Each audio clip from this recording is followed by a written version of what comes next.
Hello, hello, everybody. Good afternoon, good morning, good time zone.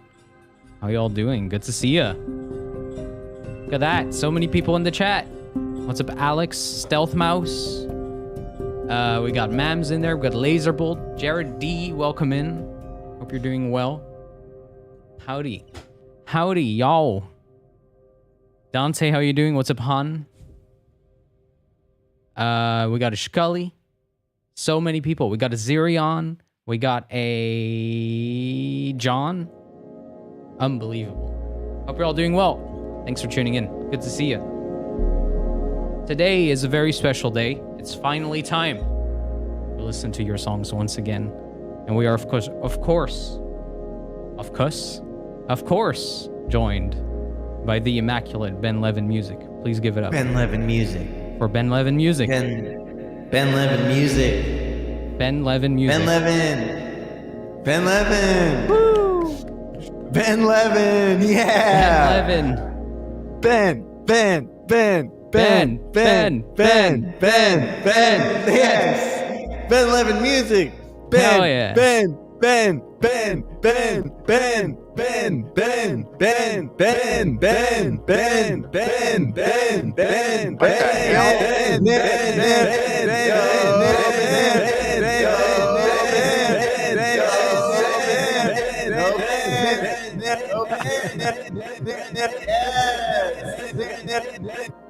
Yes. Yes. Go Ben. Now that's Ben. That's an introduction. Ben. I never saw one. Ben. Ooh, you're lagging out. Oh shit. Yes. It's very, very appropriate. We're breaking the matrix. Look at me. Hang on, we might have to switch to a region. Let's try US East, because that's a place in the world that exists that's potentially with good internet. How you doing, Ben? Good. I feel good about Ben Levin. I think Ben Levin should win. I think so too. Is Ben coming through? We might have to try Rotterdam. Hang on. Let's try Rotterdam. Maybe Rotterdam's a better place to us. That was weird. It was running way better when we got on the call before the stream. Oh. How about now? I'm pretty clear about my internet. It might be better. Maybe. Let's cross our fingers. If everyone could give us some prayers in the chat, we might potentially be good, hopefully. No. Yeah! Hell yeah. Go Ben! That's better. I think it's better. Yeah, it's good. It's good. It's great. It's perfect, even. How are you, Go Ben? Ben! Go Ben. Yes. How is Ben? Go Ben! It's Go Ben. I'm fine. I'm good. I'm living a life that is interesting, complicated, full of challenges and victories and failures, learning from mistakes, growing all the time, learning not only from mistakes, but from success as well, doing some things that I would do again and some things I just wouldn't. Of course. And looking back at my choices with a forgiving and loving eye. That's and, good.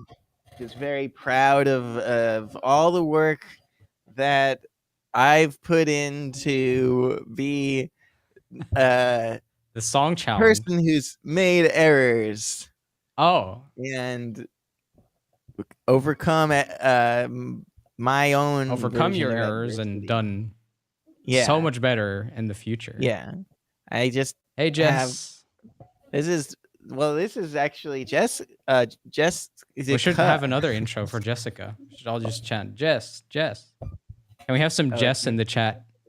Yeah. Jessica. Jessica. Go Ben. Go Jessica. But we've been having an interesting week because we are doggy parents, as everybody knows, because I've made it annoyingly clear. Of It has course. been the main theme of 2022. If we were to describe Ben's my artistic 2022 output, yeah, if like anyone who in cares art. about what I do were to describe this year, it was the year that Ben Levin sucks now, where I went from making music, making art for you to help brighten your day to Mm-hmm. now sort of a narcissistic, endless campaign to make people aware that I have a That you dog. have a dog. Just that, And I just to will. make them aware. I need awareness, folks, about this fact. I don't really Mm-hmm. care about much else. The world Jessica and does I, need more awareness. So. we do have a dog. He's down here, Mm-hmm. um, being sweet, and Jessica's touching him with her palms and fingers Mm-hmm. and rubbing him, As you which do. something we used to do that, but not anymore. Um, Now but it's the dog's turn. he earned it. But yeah, some animals are just too visually and aesthetically appealing to not just put your palms and fingers on endlessly. Or to Some put would it on say. Instagram, clearly. Yeah, thank you very much for Yeah. saying that, because I have been doing that and I want You that to be have. known. Mm-hmm. Yeah. So How was your here's the thing. summer break with Hineni though? I would ask Uh, with Jess, but I suppose it's with right. Hineni. She's sort of around making it easier, but it's really all about Hineni. Of course. No, I think, well, there's something to that. I mean, we have to so the summer break Hugo's referring to is there was a moment there where Jessica and I were babysitting another doggy while we're Mm. actively helping our dog acclimate to this world. When we got our dog, he was in a rough spot, as many dogs are. And our standards for what we want his life to be are very high.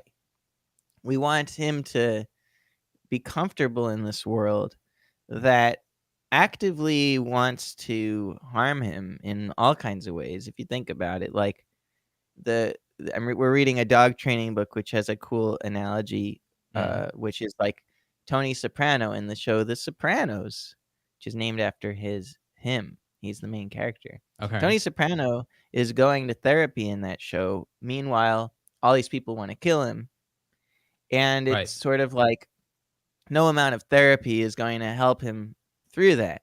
Yeah. And that's sort of how it is with doggies who've had a tough go, Mm. with people or whatever. It's like you can do all the therapy you want, but if their experience outside of therapy is that the whole world is really trying to kill him, he's not going to get better. And so Yeah. we're trying to expose him to the world in a safe way that makes him convinced over and over again that the world is not trying to kill Right. him by having actual good experiences. And if you just moved to a remote place and you don't know anyone, it's very hard to alone simulate all those good experiences. We would need to know lots of Right. people and lots of dogs who would come and do like just the right thing. Yeah. And it's been hard because of our social missingness Mm. to provide that for him. And so there are Did you these move that much further away? I thought it was like. it's like an hour and a half, but Oh, okay. that Yeah. really does make all the difference, like Yeah. anyone who Yeah. wants to see us has to really come to us because we can't take him to most places. Right. And Yeah. so we were babysitting another dog at the same time as trying to help our doggy, and that was not because it's fundamental to having two dogs or that there's anything wrong with the other dog, but it's just like if you are putting in all of your effort to help your doggy and then you're also trying to make a really wonderful experience for another doggy, that takes a lot of time. And so what we decided to do was have a 2-week summer break. And that Mm-hmm. would be while we have the two doggies. And we worked really hard together and had a nice time, Mm-hmm. uh, improving their lives and all that. But it was yeah, it was like a really good growth moment for us, and we learned a lot, and Yeah, I can he imagine. got stronger and all kinds of stuff. But then this week, like after that, um, it's just like some stuff that was true when he was like a few months ago are different now, and you sort of like when you have a child or a dog or like any growing small thing with a very elastic brain, Mhm. the things that are true one month might not be true the next month. Right. Yeah. And you have to keep like protecting them and interpreting and understanding what those things are. Mm. And so, um, he used to just play with any dog no matter what, and Yeah. doggies wouldn't be annoyed with him because he was a little puppy, and they, like, really understood, "This is a Right. silly little puppy." That was, like, the way I think they interpreted him. Now How they're how old is he interpreting now? him in he's a year and a half, so Okay. he's still, like, very elastic, Yeah. but he's not a puppy anymore by doggy relationship standards, and I think they're reading him differently, and he's like getting rejected more in play. And so we were bringing him to daycare to socialize with dogs. And now I'm thinking that maybe we can't anymore because not enough of the dogs really want to play with him. And there's all these like Mm. frustrating moments for him where he's trying and they don't really get his play style because he's such a forward player. He's so hands on. Yeah. So what our mission has been to go out in the world and find friends for him, Mhm. and that has just been generally hard and not didn't go so great. But we found a new friend yesterday, and so I'm on a optimistic like up right now because That's we good. found our doggy a friend who we hung out for 8 hours yesterday, which is a Oh, very long wow. time. It's definitely too long for dogs to just be hanging out. So we gave them lots of breaks and Yeah. all kinds of different. It was just good because the reason it was so long was because we were getting along really well with the Mhm. doggies humans. Did you But just happen to meet them on a walk or? well, actually, uh, the um, so of the couple, one of them who was so one of them we met at Bentley shows, who I guess you could call a fan, Mm. although I find that to be somewhat of Yeah. a like a loaded term. Yeah. It doesn't reflect reality. Mhm. Because when you tour in a band for 10 years and you see someone every time you come to a certain town and they're there, they're not just fans, you know them, but you do know them through the lens of the performance environment. Right. So Yeah. if you take that away, you generally don't know them anymore. Yeah, Like there are exactly. people Yeah. in Chicago who I would definitely be friends with, who I'm not really friends with because I don't live in Chicago, and the only time I see Mm. them is playing the show. But I could tell we'd be friends if I lived there. Right. Um, but this person lives close enough, like an hour away, that we became like the last show I played with Bentley in the place that I normally see this person. I was just like, I want to see you again, please, and gave him my number. And he has a similar doggy to me, and so that's how I met them. And Okay. we tried human friendship, and it was great. And so I feel really accomplished because I had bad doggy meetings that were really Yeah. sad. They were sad. They weren't dangerous. They were very responsible, but they were sad Mm. because it didn't work out.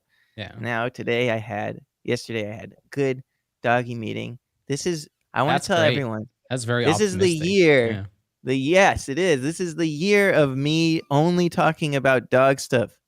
Like I've decided this is the year I'm getting settled. If you were going to look at my artistic arc, cuz some people do care about what I put out, Hugo. Oh, I absolutely. don't take them I've for seen granted. this. I've seen this. Yeah, They there's do. people out there who like value my contribution to the artistic soup, and Mhm. I respect those people and enjoy making stuff and communicating with them and through it. And I want them to know that I'm not like done doing that, but I am taking this year as like what has been healthy for my mental health. is Yeah. to be like, no, this is the year. This is the only year in my life that is the first year of having my own doggy in a new house. It's been a lot of changes for So you this year. So, like, I mean, it makes sense that you got to yeah, process all that stuff. Oh, exactly. It's Dante says, going to why be a stop at a ride. year? Dante's asking the important questions. Well, I agree with Dante completely on that sentiment. I think what I'm specifically saying here is not that after this year I will pay considerably less attention. It's Mm, more that my expectation is that after this year, I'll have more mental capacity to do other things. yeah. But at the moment, taking care of my dog is sort of all consuming. And so you can't be all consumed by taking care of your children or your dog or doing anything forever. Yeah. It's not sustainable. And so I'm giving myself a year, which I think is a generous amount of time to create a balance in our lives together where I can do other things, think about other things. And so part of that is you train doggy to do certain things, like settle down, etc. Mm, Another part is you train yourself to find the times where it's possible to do other things and make sure you do those things. right. And then there's an aspect of just creating a great relationship with your dog so that they feel safe. And once our doggy feels safe, You're also and building once on our something for the future there. So, like, yeah. exactly, there'll be a lot less Yep. mental energy on just like it'll be easier to say like have someone over and not just be constantly making sure Worrying about the that dog. Yeah. he's feeling chill. Yeah. Yeah. Cuz he'll jump up on you I and believe it. he'll grab for you with his mouth, which is not biting. Mm, It's not the intention to harm. It's the intention to get you. I think I think it's the intention to grab and like pull mm, and do to you what he does to other dogs. Um, because while he's doing this, he's listening. You tell mm, him to sit or to stop or go off, he's listening. When a dog has the intention to harm, they don't listen. mm. And so but it looks scary to have a doggy jump up on you and Oh, pull at yeah, your shirt or totally. something. So Especially if we're you're teaching like him a more fragile person or a child or something like that. Yeah. ex- or That's you just terrifying. are scared of dogs or you've never hung out with dogs. Yeah. Yeah, it's not really like weird for a dog to do that. It's not really rude for a dog to do that in actual nature. Mm, It's just kind of normal, but it's not something that fits human social standards yeah. or health standards because we're used to not getting scratched and all that. And so Yeah. the plan is we'll train him not to jump, but while we're doing that, we'll also train him to enjoy wearing a muzzle, which is a stigmatized thing. You see a dog with a muzzle, especially a Yeah. You little assume pit bull like it's him. evil Yeah, dog and it's probably yeah, very stressed out that it's wearing this thing yeah. right now. And yeah. But if you train muzzles properly, they learn to love the muzzle Mm, and you feed them through it. You do all this cool stuff with it. yeah. And then what happens is you can train them all these other behaviors or just like get them comfortable and go like further and give them more room to investigate because they're not going to use their mouth in a way that's deemed inappropriate to humans. Right. Yeah. And so yeah, if you ever see a dog with a muzzle on the street, well, I'm going to say two things to all those people out there because I love to give advice. But two things is first of all, treat every dog like they have a muzzle. Don't just go grabbing at dogs Mm, because they don't really like it most of the time when right. strangers do it. Yeah. Maybe they like it when their family does it, but don't do that. And then if you see a dog with a muzzle, make the sentence in your head be, if you can, "Oh, how responsible and safe." Mm. Not like, "Ooh." Yeah. I must be Uh, careful. This is. because Not good. a lot more people should be muzzle training their dogs. Mm. Like, like just for the vet visits that might happen, like eventually, or like just for like the time when, oh, suddenly they have like this new pain in their tummy, and whenever you touch their tummy, they bite Yeah, because yeah, yeah. Yeah. they've got This is a this like new reaction. pain. Yeah. They don't know what it is. You don't want to teach them to wear a muzzle after they're in pain, because what usually happens is people put a muzzle on at the vet, and that's the first time they wear a muzzle. And Mm. so then what happens is their first time wearing a muzzle is also in a place that they're scared of, and then they get their blood drawn and they get the thermometer in their ass, Oh yeah, that's great. and And it's like then they'll they're associate it with all those yeah, lovely sensations. Yeah. yeah. Yeah. And so that's That makes that's my sense. story. Yeah. That's now you're pretty much caught up. That's what I've been thinking about. Nice. How long have you been back at it though?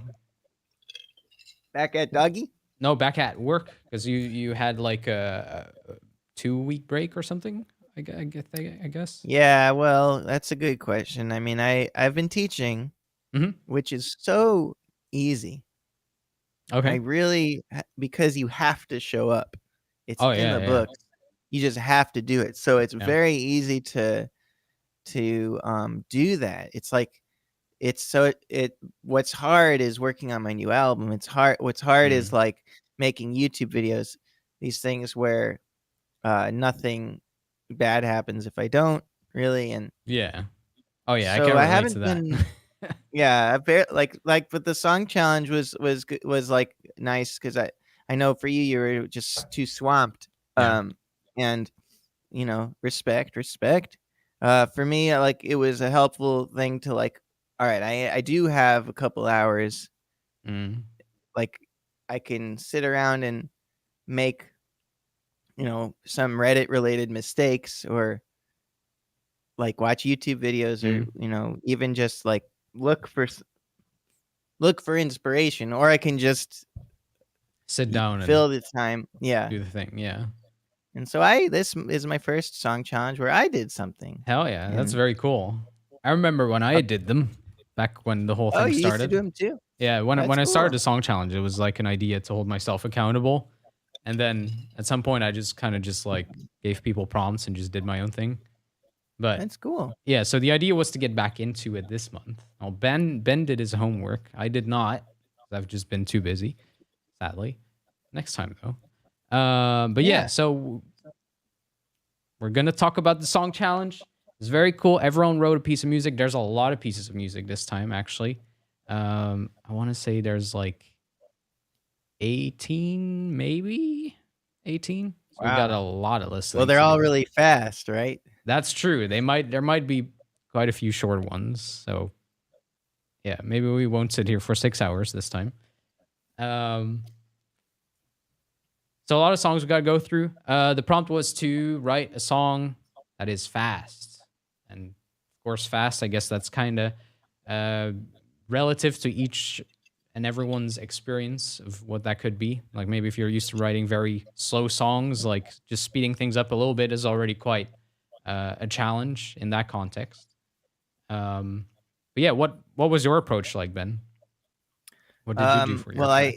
I set the tempo to be like 120, which isn't the prompt. I think we had a tempo range recommendation, but Mm. what I did was I made I took some acoustic drum, like VSTs, like the Get Good drums and stuff like that, and the free one that I like. Mm.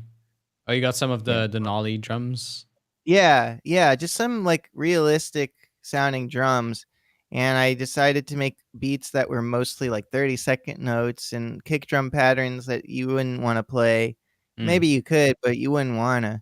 And a lot of like really, really fast acoustic drumming. And my thought was I would make a piece that was like 2 drum kits and bass.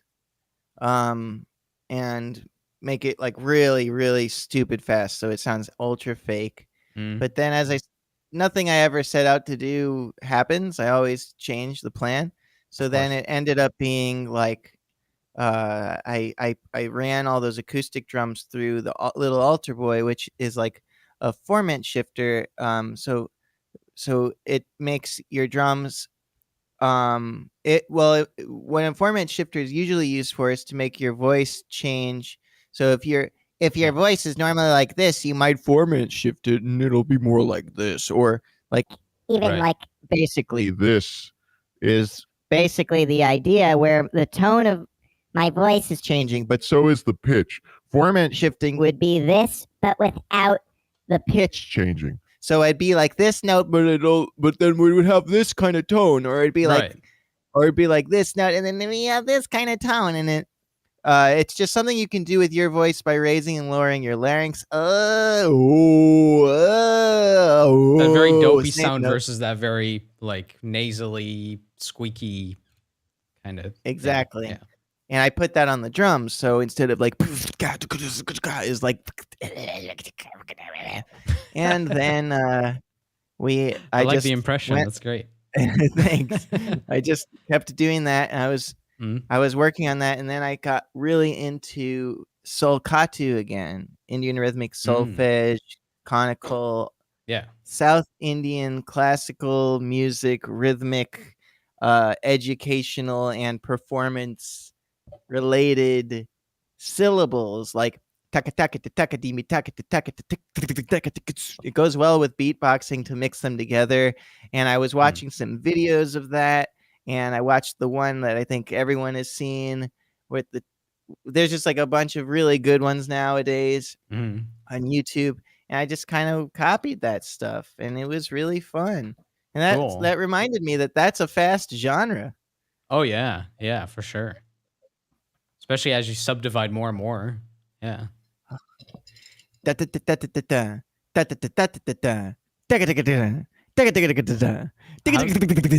it's just like those kinds of like cadences. How did you apply it to the drums? Did you just vocalize those and then apply it to whatever you programmed, or? Yeah, exactly. My approach is usually I actually can show you this. Sure. That's great. My approach is to take something like, I'm going to write it out, but I usually say I'm going to aim for, let's say 4/4. So I'm doing a total of 16 16th notes in one measure of 4/4. So if it's like 1, 2, 3, 4. Can you hear this? Okay. Yeah, you can. Yep. Yeah. So 1, 2, 3, 4. Those are the 16th notes. Yeah. And then I'll take a combination to equal 16, like 2 plus 3, which equals 5, plus 4, which equals 9, plus 2, which equals 11, plus 2, which equals 13, plus 3, which equals 16.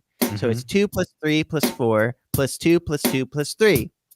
And instead of saying 1 2 1 2 3 1 2 3 4 1 2 1 2 1 2 3 1 2 1 2 3 1 2 3 4 1 2 1 2 1 2 3, which doesn't really sound very musical, I use the solcatu instead, which would be for 2 would be taka, for 3 it would be takita, for 4 it would be takadimi, and so you go taka takita takadimi taka taka takita taka takita takadimi taka taka takita taka takita takadimi taka taka takita, and that's one of your rhythms, and it sounds percussive, so you program it in like you know, like that kind of way. You program like the way it sounds verbally, you try to copy that in the drums. And so you could do taka taki taka dimi taka taka taki taka taki taka dimi taka taka taki taka taki taka dimi. Can you hear that loop? Okay, cool. So then on top of that, I do a different combination, like 3 plus 4 plus 2 plus 3 plus 2 plus 2, which is just a whole other thing that equals 16. And it would be like this. You have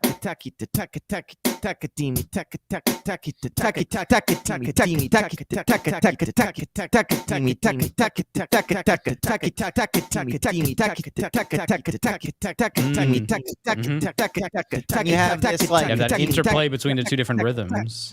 Yeah. And the accents happening, and so that was 2 drum kits. and each Yeah. one would do a different one.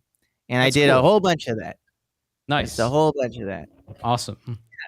It was fun and challenging. I feel for everyone. It was actually very hard to like just make a song for this because I wanted it to be good, and Yeah. that meant I wanted to mix it well, and like I wanted all this stuff to be true. And it's like the classic thing of like when you want it to be good, it just Mhm. not that useful of a thought. Right. And It's the most it takes up a lot of time. exactly. Yeah. So I decided to make it good. I'll make it short, which Mm. everyone can always do. Do you happen to have it on Uh, your end so we can listen to it? Sure. Do you want me to send it to you so it'll definitely be stereo? Oh yeah, that's a good idea. Oh yeah, All maybe right. Discord isn't I'll- stereo. I'm actually not sure. I can send you a Dropbox link to download it. Perfect. Yeah, I can. Yeah, but I feel like, yeah, okay. Well, since we've been talking about it, it makes sense to play mine now. I was thinking out of humbleness. Oh, we can Out of keep it till incredible- later. Okay, yeah, maybe At just least to be we'll talk a bit about humble. different approaches, and then we can be humble and listen to yours. Yeah. I was thinking if we listen to mine first, that's not very humble. But what we could do is be very humble, like incredibly humble. We're just hyping it up now, which is like the most humble thing we could do about Yeah. it, right? With it, right? Right. Stay tuned, folks, because this heat's about to drop. The banger's gonna drop in about 2 hours, so stick around, everybody. It's straight talking, fire emoji. Yeah, you can't just hear it on Instagram right now. Exactly. This is actually true. What we could do is we could listen to one of their tracks and just kind of go back and Awesome. forth, and then talk about some more ideas that you could do for Yeah. fast music. Yeah, I just gained a lot more. I already had some respect for everyone, but I gained more respect doing the challenge. I Mhm. gained more respect for the people who do it because it's been hard for me to do things lately. Sign up for lessons. BenLevinMusicSchool.com. Yeah, please. Learn your conical. Nobody has ever studied with me. Can you believe Nobody it? ever. I have never had a single student. Not a single one. I believe it. That's why you had Thank such a you good very much. holiday. Yeah, it was easy. Nothing had to That's why it change. was an easy holiday. Exactly. Yeah. Never Yeah. late for an appointment, if you know. Yeah, exactly. I have a perfect attendance record. Yeah. We got a track from Stuff Slacker. Was the first to submit. It's a track called Tumblr, and we have a little video with it. Oh, awesome. So let's see. What I'm going to try and do is I'm going to try and time it right so that you can actually see and hear it. That's cool. Love it when people make videos. Yeah. All right, here it comes.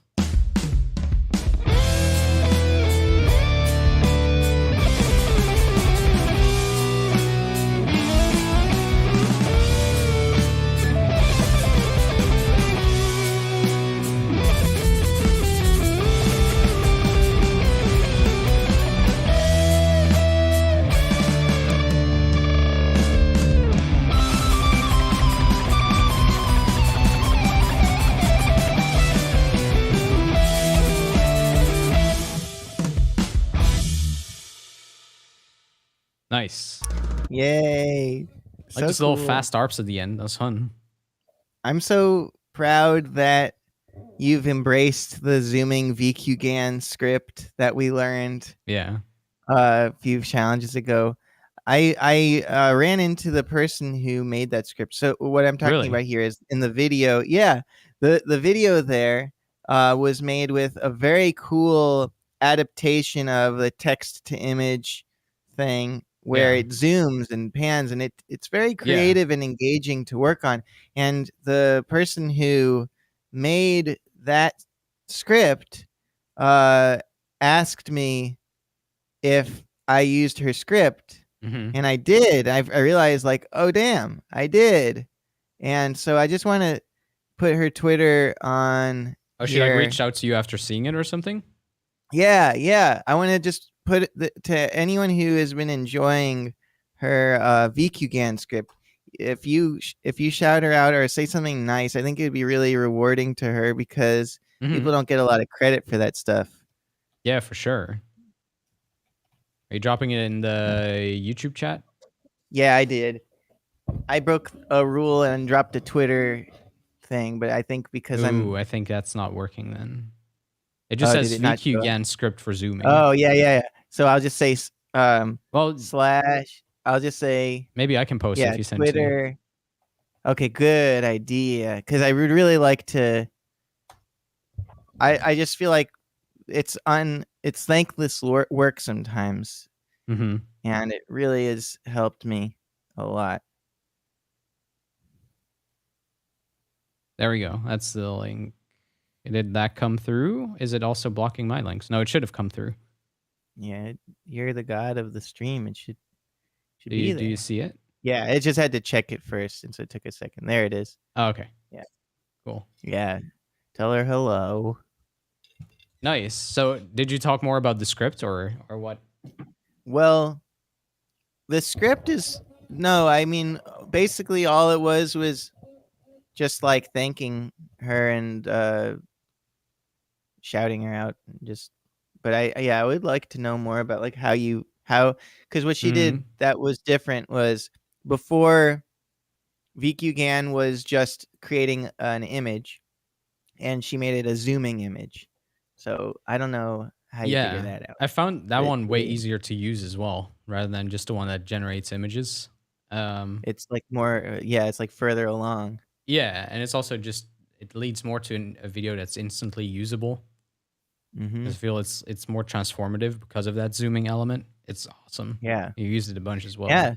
It was cool what Stuff Slacker did there with having two separate zooms overlaid. I Yeah, think I that's like an that. interesting area to explore more is making two separate ones interact somehow. It's a it's an exciting field, really. Like also that Mm, VQGAN, like that text to image stuff that Stuff Slacker used is like old now, which I mm, also like. It's like not it's not like the popular stuff that's getting put everywhere. So it's like getting to be a special look again, I think, because a lot of people missed the part where AI text to image looked like that. And they mm. started when it looked like Dolly 2 or Dolly Mini or like Yeah, the yeah, way it yeah, looks yeah. now. And It they has missed that part. yeah, it has a very specific aesthetic to it that It's so it's cool. already passed. Yeah. It's my favorite so far. It's the like it Mm. creates the impression of what you're seeing, but it never shows you it. Right. I Yeah. think that's so cool. Yeah. I like how Stuff Soccer's music fit with the video as well, like how it started speeding up towards the end and all that. Like it helped push that sensation of speed in the piece of music. Um Yeah. I was impressed was that dope. so much of it was performed. Like when Mm. you're doing a challenge that is fast tempos, for me, like the easiest thing to do is MIDI. Oh yeah. Absolutely. But like Yeah. to be like, I'm gonna actually play the parts. Yeah. That's very not lazy of you. Mhm. It's cool Definitely. stuff. You get the not lazy award for your song. We just want to congratulate you on the Um effort. for next time, longer track. That's what I say. It's cool. I just want it to be longer. And so the concept here is we say what we like and then we offer a suggestion to Yep. try next time that is contrasting to what you tried this time. Yep. And because like because I just want to make sure everyone's clear on our This is a good point. intentions Yeah. here. I'm assuming Because everyone knows. Everyone's familiar, but we got new people here. so Hugo and I are humbly offering our opinions slash suggestions for things to try that are different than you've tried before. Yeah. And so, take it or leave it. The music speaks for itself, but that's something Exactly. we really want to do is to offer you some ideas for how to take it further. So that might come in the form of maybe next time try this or mix notes, or like sometimes it might even be like this part just didn't work for me. Yeah. I think if it would been like that, it would have worked better. It can come in all kinds of forms, but And even Um, oftentimes it's like, there will be a track that we personally like and we wouldn't even necessarily change, but it's more like an advice like, hey, we haven't heard you try this thing and we think it'll push you right. forward, at least educationally. It'll teach you Yes. some things. One of the Um, best guitar lessons I ever had was with David Tronzo. okay. And he said, um, Ben, you rarely use the low notes when you solo. Mm-hmm. It was a very simple, powerful statement because, and I think a lot of us guitarists do this where Yeah, yeah. soloing happens In the mid on to the high top, notes. yeah, Yep. the top 3, 4 strings in the 7th fret and up.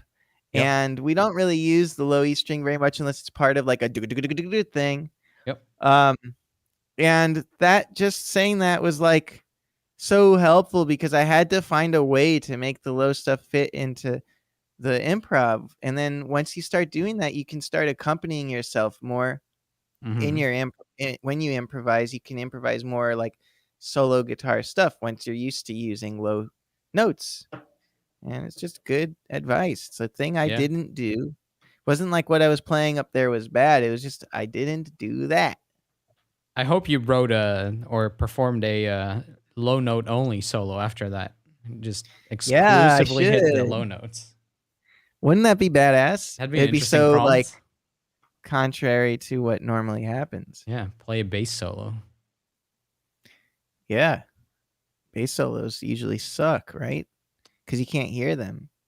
Like, especially Exactly. if you're driving. The worst is like, okay, I let this badass jazz album. It's called A Love Supreme by John Coltrane. Mm. It's badass. Fuck, that beginning is so cool. Oh, what are they doing? A Love Supreme. A love's. Oh, what a badass thing. But then it's like anytime there's a bass solo, it's like the music will come back. Mm. But you can't hear it in the car. It was never meant to be heard in a car. Well, that's true. So now we're writing music that is going to be heard in a car. So we need to change the tone on bass solos. If you're going to have them, it better be clanky polyphia bass. It better not You let me better be catch able you to hear it playing in a upright car. Yeah. bass. I don't want to hear any upright bass anymore if I'm in a car. Even though upright bass is pretty gorgeous. I think what we Mm. need to do as musicians is stop going with our hearts and what we like and start writing for cars For cars. Yeah, only. exactly. Lowest common denominator only, please. Exclusively use instruments that work in the car, that Thank fit you in a very much. car. That's exactly That right. too. It should be guitar lilies and snare drums played with, I don't know, pencils and plastic forks. If you can't get the Sure. instrument at a Subway or a gas station, then it's not Forget about it. going to work now. Not going to work for me. No. 2022, the year when people started driving. With cars. What'd you think of the new Polyphia song? That's a very confrontational question. Really? Okay. I didn't like it Well, that much, to be honest. hey, you don't have to like anything. I like most of their tracks, but I thought this one was a bit boring. All right, fair. What about you? I liked it. Okay. I think they're like I really like their drummer and their bass player. Like I like the two guitarists too. Mm. I like all of them. Like all of them, yeah. But it's kind of fun to like listen from the bottom up with them Mm. and like just like especially zoom in on their bass player. Next time you crack open a Polyphia album, listen to their bass player Okay. and you'll be amazed. Hmm. It's such creative bass Is writing. that the magic Like, of this new track? Is it in the bass? I think so. Yeah. Hmm. I think their bass player and their drummer. Like, this is a band that really feels relevant and like exciting, doing something that so many people have sort of only like half done. Like Yeah. so many people have I feel like tried to make guitar music feel um like I don't know, new, fresh, Mm, exciting, and yeah, they have that's achieved true. it in spurts, but never like so consistently like Polyphia. Yeah. And I think the real reason is that the bass and the drums aren't um like you could mute the guitars and have a really fascinating track, and you could mute the drums and bass and have a really fascinating track because everything grooves, Right. and there's a really deep, it's very like quantized sounding, it's like Yeah. very immaculately clean, there's Yeah. deep groove happening. Mm. uh and I think that really is what sets them apart the most. I don't want to like undersell the guitarists though. I think they're the coolest Well, I mean, guitar it's also the rock thing that stuff. all the spotlight is on, really. When people talk about Polyphia, it's always about the They think guitars. about and they think about Tim Henson, and I don't even know the other person's name, but I don't think they care if I know their name. Like they're not as in your face. I think, Yeah. you know, I don't know Tim Henson at all, but they all seem like absolutely incredible musicians. Mm. And I was like like Mams, who I like Mams's visual aesthetics and taste. Mams does not like their visual aesthetics, but I love their visual aesthetics I think it's very because tongue in cheek. it's incredibly tongue in cheek. It's so funny. I think every shot is made to be the most opulent, Yeah. Over the uh, top. expensive Yeah. look, and they're playing guitar like quartet stuff that normally, you know, people would be like, you could never make a living playing that. People just want to hear Katy Perry and be like some, you know, jerk who doesn't like Katy Yeah. Perry. Yeah. But it's just like they like Katy Perry. You know, at Probably. least they like pop. Oh yeah. Yeah. That's I one of their mean, best strengths. yeah. They are in touch with what moves people. Mm. And so, yeah, it's really interesting to see every single shot is like opulence Flashy. overkill. Yeah. Yeah. It's good stuff. They're so like good at being an actual band. Mm. Yeah. I don't know. I could say something pretty controversial maybe, and Okay. I will, because I don't just point and say I could and then, Of course. but compare it to, and I'm not trying to throw any of these people under the bus, not that they care what I think anyway, but compare it to the Tim Henson, Corey Wong, Pliny song video Or thing the that came neural out. DSP thing that they just did. Yeah. Yeah. Like all three of them are great, but Yeah. together they're cheap. They're not as good as they are On alone. their own projects. Yeah. I mean. And Oh yeah. yeah. Yeah.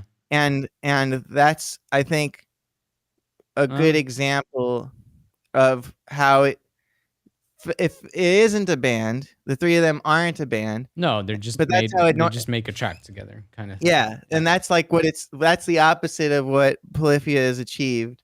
Polyphia really sounds like a band, and that sounded like the usual. Here are guitarists, Here's our shred collab. Yeah. yeah, even worse because they didn't shred. But like I don't know, I just suppose yes. that Yeah. felt very like Nam to me. That track felt like Felt like a Nam, like the. a bit. It felt like a business opportunity for all three of them more than something. Oh yeah.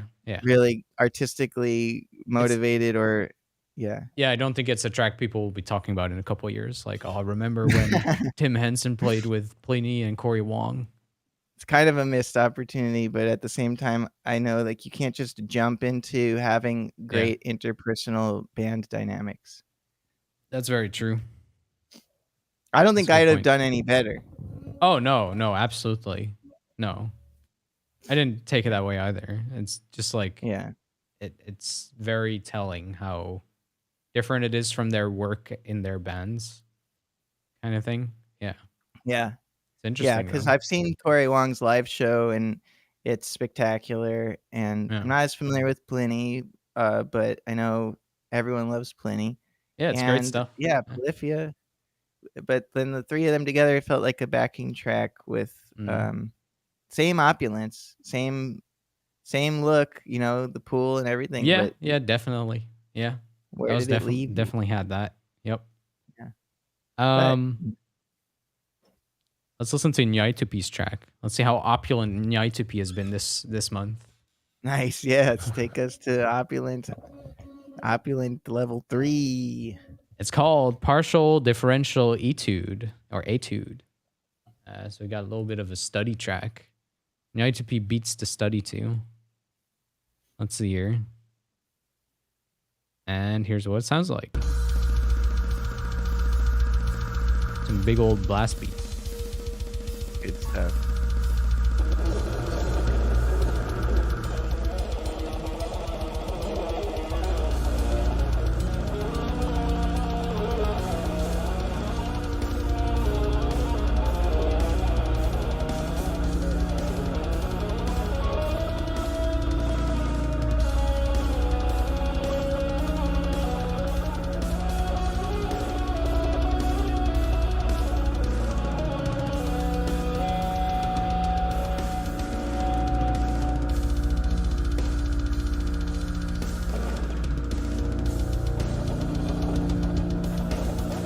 A beast of a drummer. A really cool drone. Yeah. Think about how many hours the drummer had to practice versus the bass player. Good point.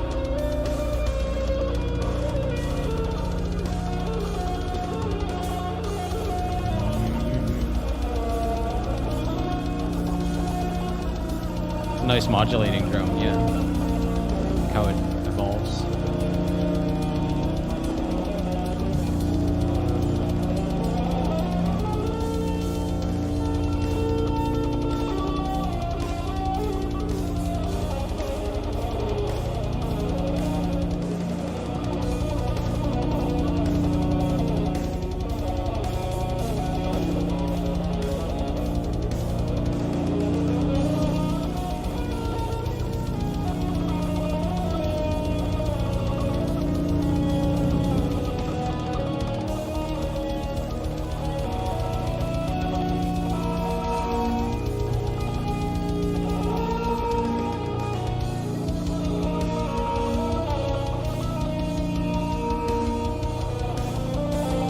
Get the drummer into the Discord. Dr. Moon wants to collab.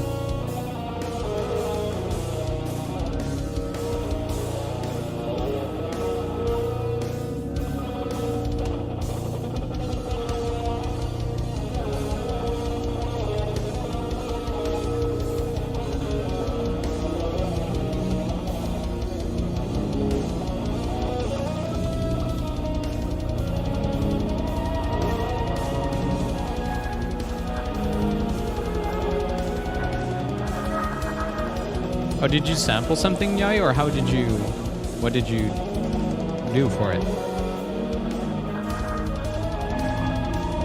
Looks like there's a friend of theirs. Yeah, maybe.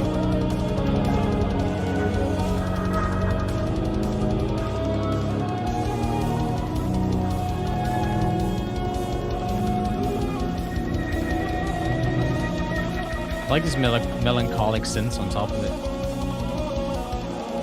Nice sound.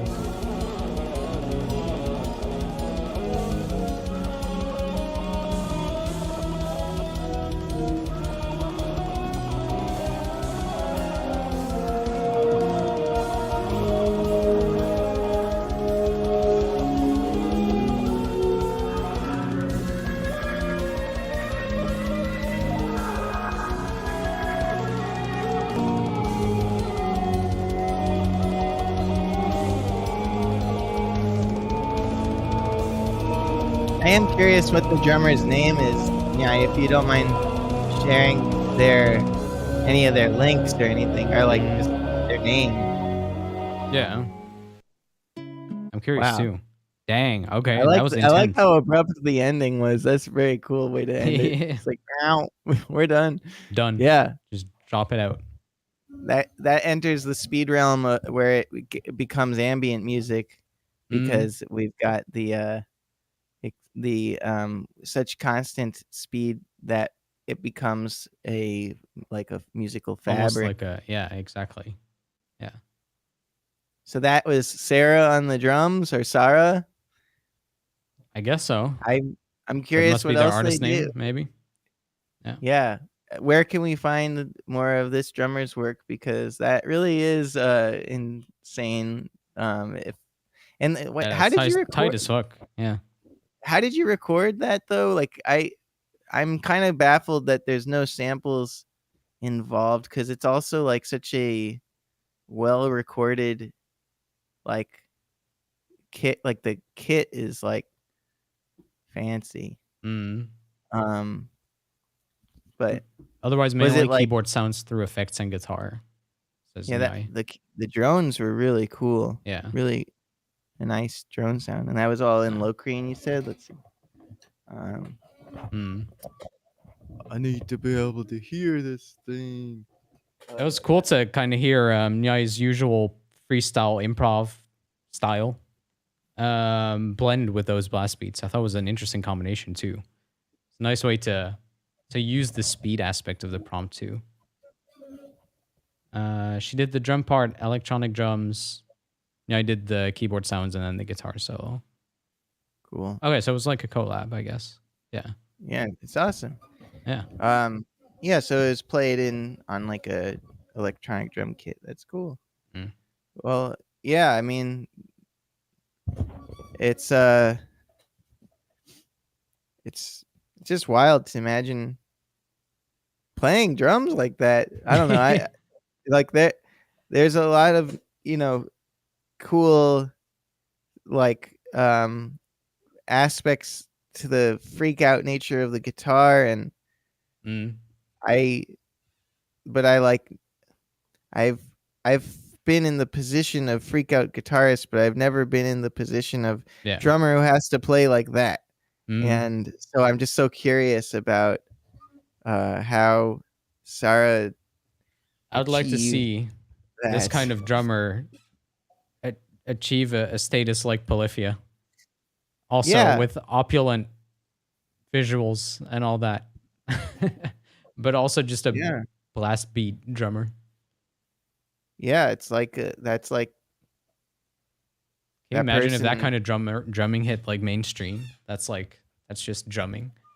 I wonder. I feel like, okay, so yeah, I feel like that could happen pretty soon. Just thinking of like uh I don't know if this is considered mainstream, but like Rina Sarayama, Mm. right? Or Sawayama. Yeah. Have you heard her I stuff? listened to some of it, yeah. Yeah. Yeah. It's got a cool uh interplay of lots of different musical elements going, so I wouldn't be She surprised if, surprisingly uses a lot of like rock and metal stuff in her beats, which yeah, is an interesting blend I haven't heard very much. fresh. Yeah. Or at least not pulled off Very so fresh. successfully, I suppose. Like I've heard the combination, but yeah. Yeah. Really nice. But Yeah, it's cool. well, that was fast. That sure was fast. Congratulations, Nyai. Um, I wonder what you would do if you give your solos more structure. I'd like to see you Yeah. try that. I would be interested in hearing you like play in a mode that is not changing, that is not Locrian, that's Yeah, like maybe just like create a little Dorian or cage or something. something. Like Yeah, a very boring cage, but then see what like comes out of it. and maybe the emphasis is all on the rhythm. Like Mm. you don't have to write the solo necessarily, but or write the solo actually, because that would be really different. Yeah, for And sure. make it like all about the groove. That I just am trying to put you in a box you've never been in, or that you haven't been in Yeah, on yeah, yeah. here. Exactly. Maybe we'll make a song challenge sometime that is just like everybody in the community who knows like the other people's stuff suggests like a big list of things they haven't heard them do, and then Mm. you can pick one. That might be cool sometime. That could be fun. Yeah. I'm sure there'd be a bunch of good suggestions coming out of that for sure. Yeah. All right, we got Zerion, a new submitter to the song challenge with a track called The Fall. And it sounds like this. Welcome. Welcome in. Congratulations. Thank you so much for sending something in. That's awesome.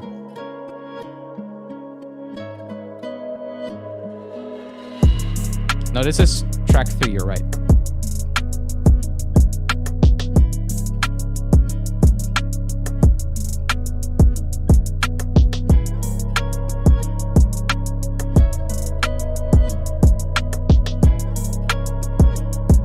Cool guitar samples.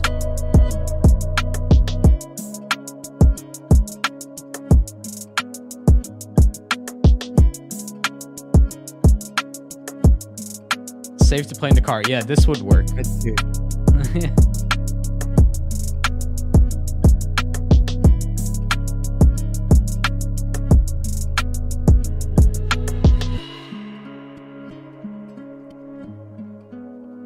Like how the hi-hats are interrupted for those little fills. I'm waiting for it to be fast, though. It says chill. I suppose the hi-hats are like a fast. big beat. I did hear some people accidentally like half-time their tracks. This might be a case of that. So high BPM, but then they like make the beat half-time, maybe. Yeah. That could be. It's a cool vibe. It would be cool if Alex Artificial screamed over this. I can see that, yeah.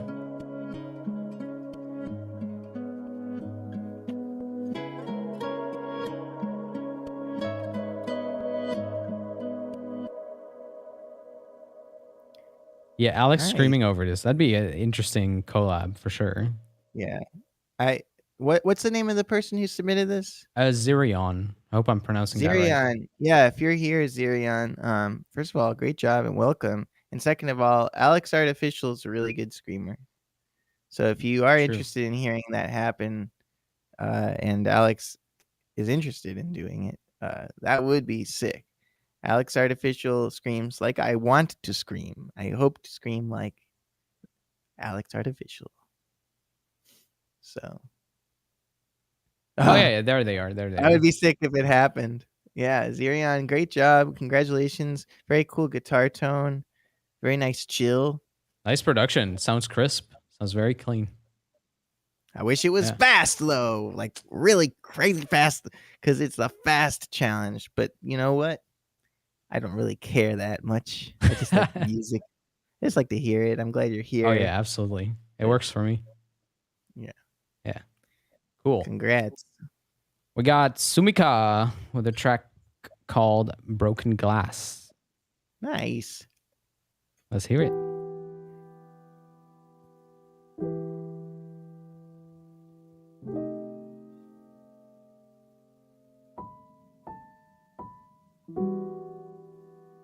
That's not a fast piano.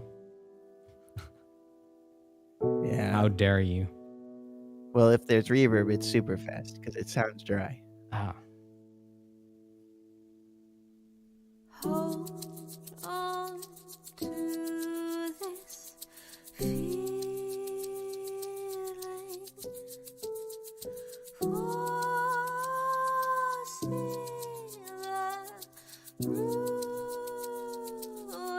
Hey, Emma. So nice.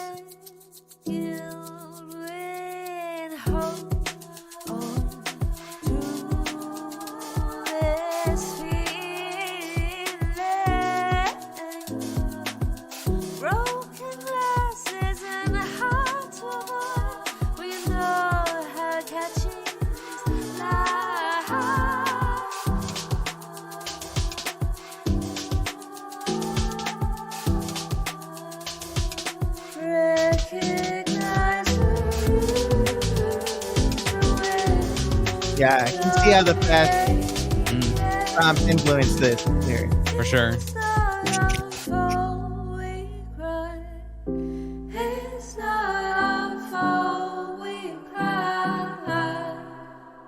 Tell me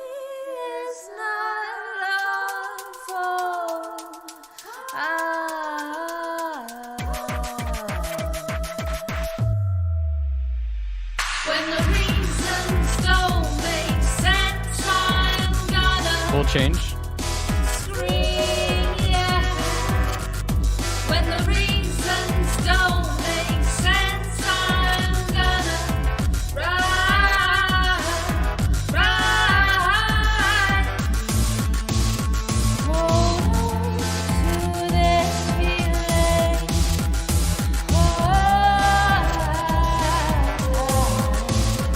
Hold on to this feeling. Hold on to this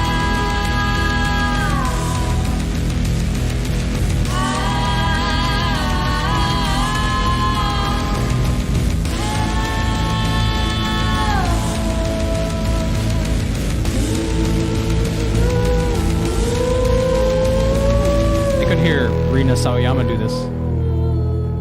Yeah. Yeah. Be cool. That was cool. I like the transitions. That was exciting. Yeah. Yeah. Yeah, it's amazing to just hear how much Sumika's sound has evolved in the last year. Mm. To I feel like nothing went away, only new things came in, Yeah. and like everything, like you could tell like the Sumika world is still intact. Like it still feels like the original recordings I heard back last year, or Yeah. That like it still vibe. There's still has, like a Sumika vibe to it. yeah, there's There's an some kind essence of of. consistent glue in there, but what a huge like expansion of what that world Mhm. can be. It's just like It's very exciting. Yeah. yeah, like sometimes you hear there's like a lot of ways you hear people improving and growing in these submissions, but sometimes you hear like an artist like blooming in like this is it, folks. This is the moment where like you hear this person like finding their like first like or at first or finding like a new like I'm the eventually you get from this feeling of like someone is learning or is like a student of the music Mm. to someone is just being the music. Mm. And that's what I feel like we're hearing is Sumika is just like Sumika is Sumika. It's Mm. not, it doesn't sound like research. It sounds like a uh, defined like artistic identity flourishing. Mm. And I like simultaneously we're all in like research phases. You know, like Yeah. I Sumika mean, is there's still probably, exploration, obviously, because it's yeah, evolving. Yeah. but like you have aspects of your work that sort of like coalesce into Mm. a finger, like a unique fingerprint. Right. And I'm just trying to say in a way that it expresses what I feel, that Mm. I'm really like excited to hear the incredible amount of like horizontal growth of just new Yeah. things that all work so well. Yeah. Like how Emma said, Ben, you confuse me, but in a good way. Yeah, I've been hearing that my whole life. Not necessarily the good way part, but He has that effect on people. Yeah. I do try to be understood. I got it. Rarely do I try to confuse anyone, but I've always been kind of confusing to a lot of people. I think this was pretty clear. Yeah. I That's agree. good. I agree. I'm just trying to say a nice thing that feels how I feel, which Mm. is hard to do. Like it's easy to say, I love what you did. I love what you did. And that doesn't feel like much. But trying to say something in a way that makes you feel what the person saying it feels, that requires sometimes a lot more words. I can't just be like, Sumika, awesome, incredible, beautiful song. It's Yeah. so great. Next. You know, that doesn't really Yeah. do it. Doesn't really help either. Subscribe. Well, that's pretty good. Book some lessons. I am subscribed to Hugo. Thank you. That's very kind of you. I recommend everyone subscribe because once every few months, it's not quite half a year, but every few months, there is a new video coming out. Every few months. And it will continue and to happen every few months. I think that rate will accelerate. It might at some point accelerate. This is true. This is definitely Yeah. true. What can Sumika try next time? I think staccato notes. Something without held notes. That'd be cool. Yeah, like leaning into staccato with a vocal approach. That reminds me of that part in the Imogen Heap song that everyone knows where it's like da da da da da da da da da da da. That's such a classic staccato moment. That's true. I think it'd be interesting. Yeah, try that out. What do you think, Ben? I think, well, yes, I think that would be cool. I think it'd be interesting to hear what you do if you were to like maybe use the microphone to record like, or use a phone if you have the iPhone, it's called voice recorder, just like a recording app on the phone. Yeah. Just through the phone's own mic to get some sounds around the room. Like a little bit of that can add a certain, like maybe even the noise from it can add a certain bit of atmosphere, a sense of place. Just That's a fun noisier to recording, you mean? Or you mean like found sound recordings? like you, let's say you've got I've got this timbali in the corner here. You take your phone and you go hit it and you use that as one of your, like you quantize it, you chop it up and make it work. When you go over like let's say you've got a plastic or like wax paper that you use for baking, and you lay it out over like on a table or something, and you smack it with your hand or something like that, just specifically for percussion, to have just a little more noise from the room. And then also just stuff that, because I think these drums are sounding really great. They're sounding like correct and clean and nice, and you could have something where you try and break it, make it dirtier sounding, or just like make it sound like a bad performance for aesthetic reasons, right? Like, or a bad recording for aesthetic reasons. Yeah. Like for instance, there's that what's that artist? Toro y Moi. Toro y Moi, right? That's how you say it. And there's that compilation called June 2009. Am I saying something that everyone knows about? I don't know about it. I just know about that the artist exists. Let's put it that way. Okay, it's like this compilation is like a bunch of demos made before their first album, and it sounds like demos, but really good, really cool, and just I don't know. It's like I'm not telling you to go make something bad. I'm just thinking. Yeah. No, I understand it as like adding texture to your tracks in a way, experimenting with textures in your track, more like something that you would normally remove, keep it in instead, and build around it. Yeah. How about that? You can also even do something where you take like a room recording and then you just gate it, and the gate is like triggered by the drum sound, so you only hear it when the drum sound hits, kind of thing. That's a good idea. So you make sure you don't just muddy and uglify the entire recording just by throwing it in, but you have it like exactly triggered when a drum is coming through, and then cutting out again when the drum stops playing, or the volume drops, I suppose. That's cool. Yeah. Cool. Nice work. Let's listen to Bruno. Has a track called When I'm Older. Awesome. Yeah. Here it comes.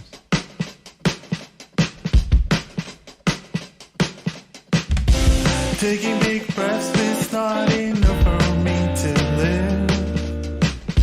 I go outside and don't find where I'll be. Hanging big boots, small scoots, just stumbling in the crowd. All I think and I wish is over now. Life could be much easier when I'm older. Until death will do us part.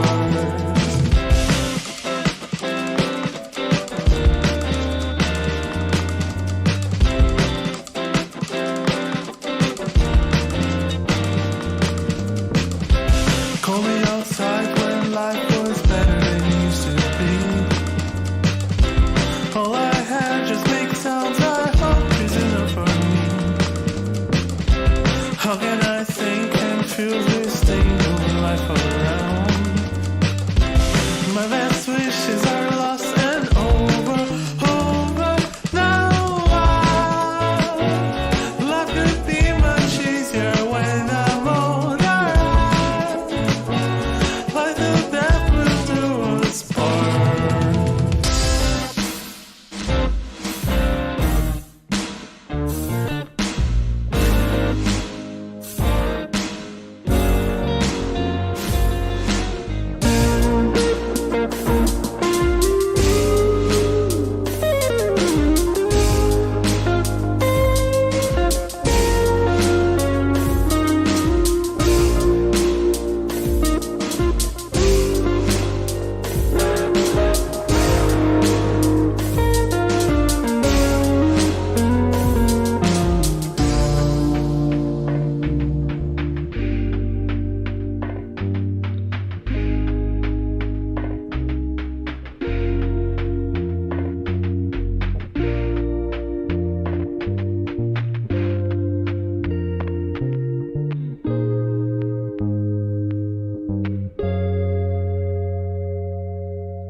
Nice. I think I critiqued Bruno's playing changes Uh-huh. a few times ago, and this was really, really nice. Mm-hmm. That solo was like, Very tasty.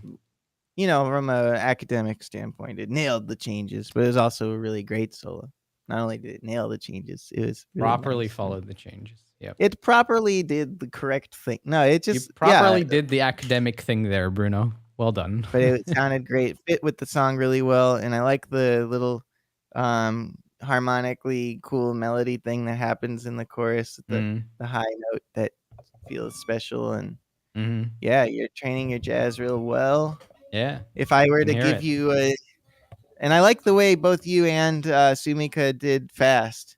I can tell, I can hear what like the tempo is that for the DAW is like high, or at least that the drums have Yeah. really big subdivision. That's cool. I think one thing that would be nice to hear from Bruno that I've never heard before would be a track with no groove. Just Yep, like I was thinking the exact swirling. same thing. Maybe like a choir piece or I can something. confirm Bruno is as groovy in person as he is on the internet. Oh, you met? I met Bruno, and I can confirm Dang. now for anyone that was wondering, Bruno is a groovy man. Yeah. But how much water does Bruno drink? Did you notice? Ooh. A lot? It must have been a lot. Yeah. It's awesome. Probably. It's yeah, pretty sick, go right? for it. I do this. Yeah, go for it. Just drink water. What was it like to hang out? That was awesome. Yeah, it was sick. Would do again. You should come next time, Ben. You should fly I'd love over. to. Yeah. Hey. Hell of a flight, but it's I've got my hands full over here, you know, I guess yeah. Oh, we all got to come over and meet Hineni. Yeah, that would be cool. Yeah. Bruno does seem very well hydrated. I think we all hydrated quite well. I think it went well. But yeah, it was awesome. It was really fun. I'm glad to hear that. Does Bruno drink Pepsi or Coke? I want to say I saw Bruno drink Coke, not a Pepsi. Yeah. Pretty sure. Juno drinks Coke? Not bad. Juno drinks Coke? Juno brings Coke, Yes. not Pepsi. No. All right. Confirmed? Confirmed. No groove on the All next right. track that Bruno makes. No groove. That's not bad. That's No not groove at bad. all. Groove is not allowed. We just want it like no swing, no groove, just very serious music. Just like, yeah. Please be serious, Bruno. Bruno, for It's once. been interesting. It's interesting how For once, clearly be serious. Bruno doesn't seem to care about the song challenge. Just always throwing. Always just throwing this his and that. hat at it. Yeah, it's insane. All right, Bruno, you gotta do it without the metronome. No click, no groove. Choir, pads, whatever, but no more groove, please. And what if Get we it right. no harsh click? He needs a harsh click. Just Like a slowest kinda track speed? and also no groove. Yep. please, no more groove. I need a Hard break. quantized. Everything. Yeah. Challenge accepted. There we go. That's how you get him. Cool. All right, Gotcha. our job's done. Belfrog is here and wrote a song called "If Only." Give it a listen. I will take you down my driveway through the misty clouds of perfume. I will eat up all the silence, if only it would only take a moment to sleep for hours in a shared room. I'll set my heart on much less, if only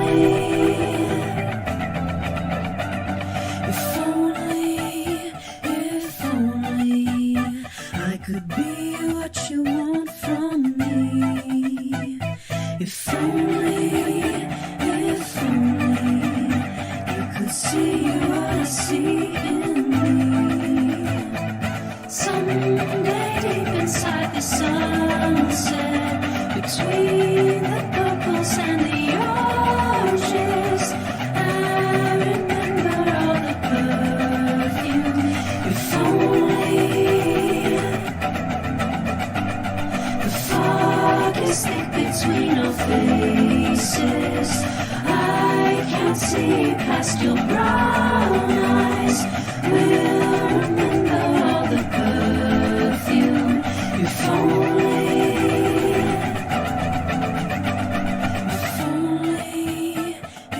only I could be what you want from me. If only you could see what I see in me.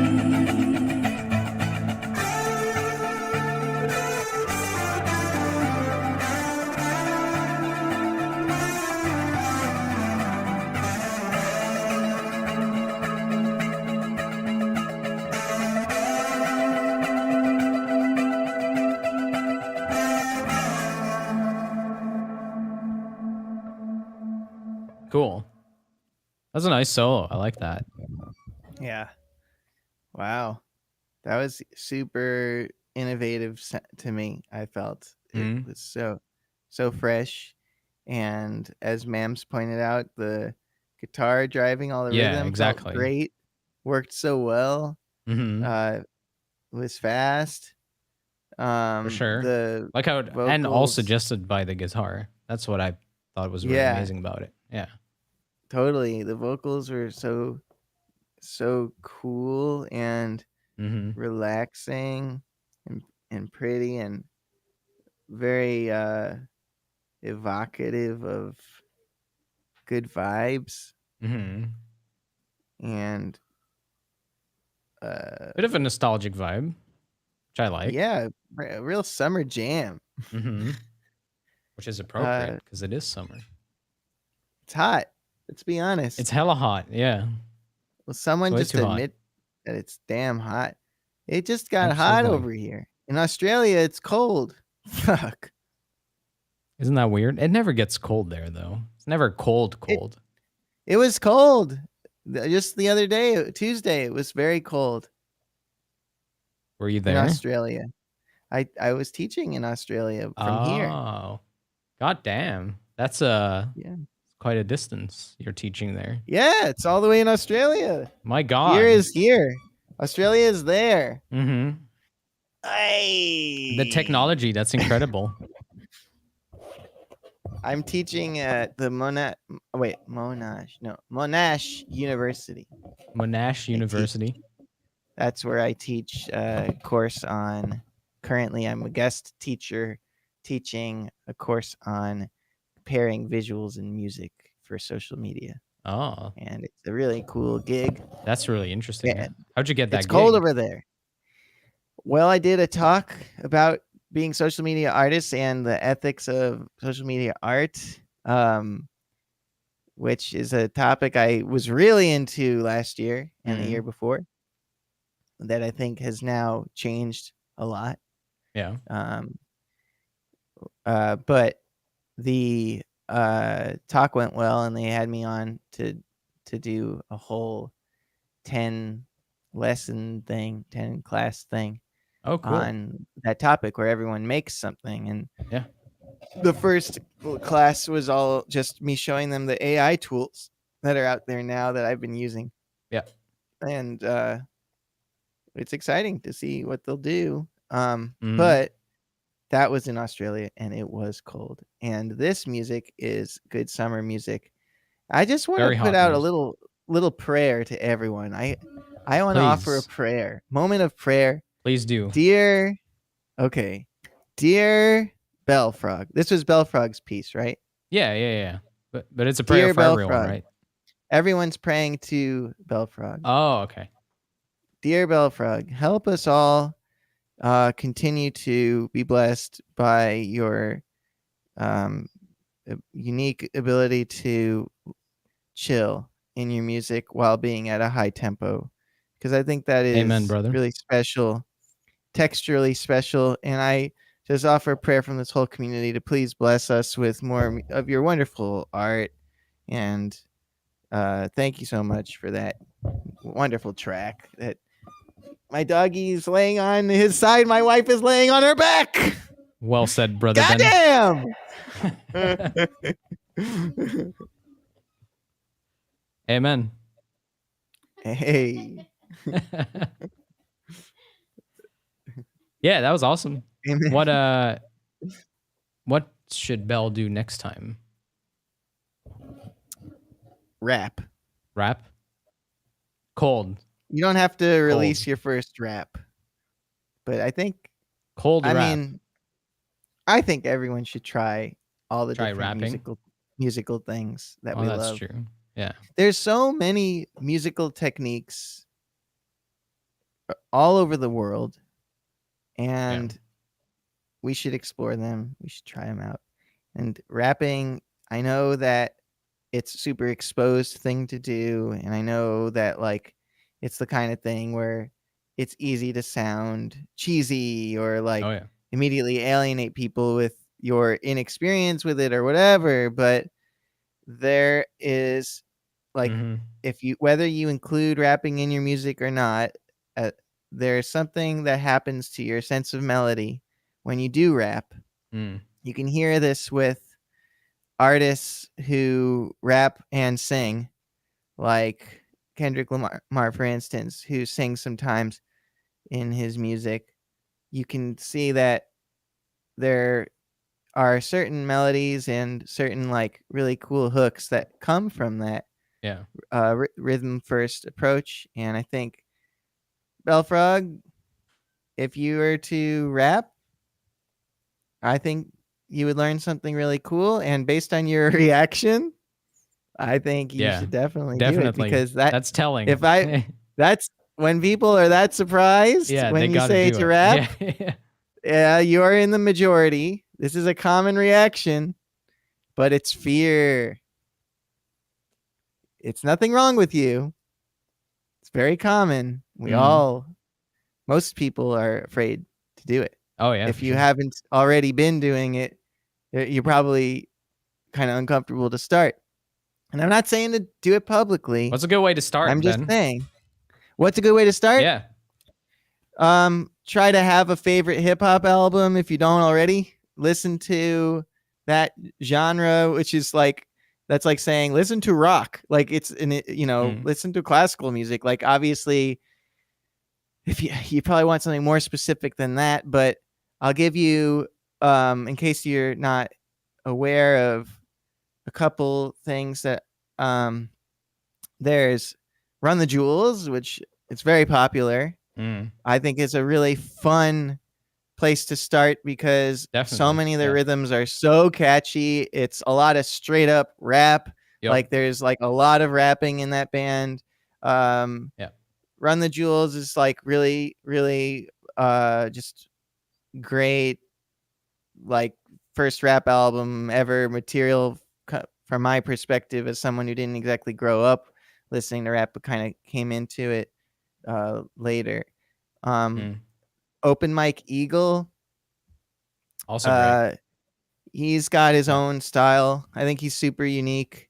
And Rhapsody, super not underrated. Like she's won a Grammy and stuff, but I think kind of still gets missed by casual rap fans maybe.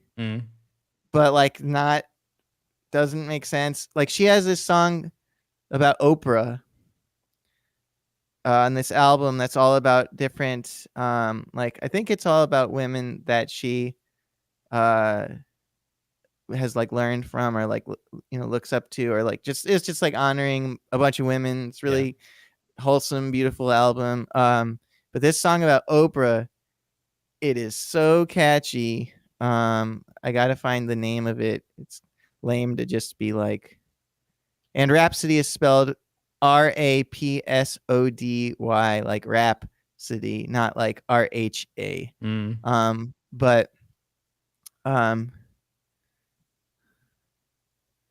I've seen the album cover to Eve.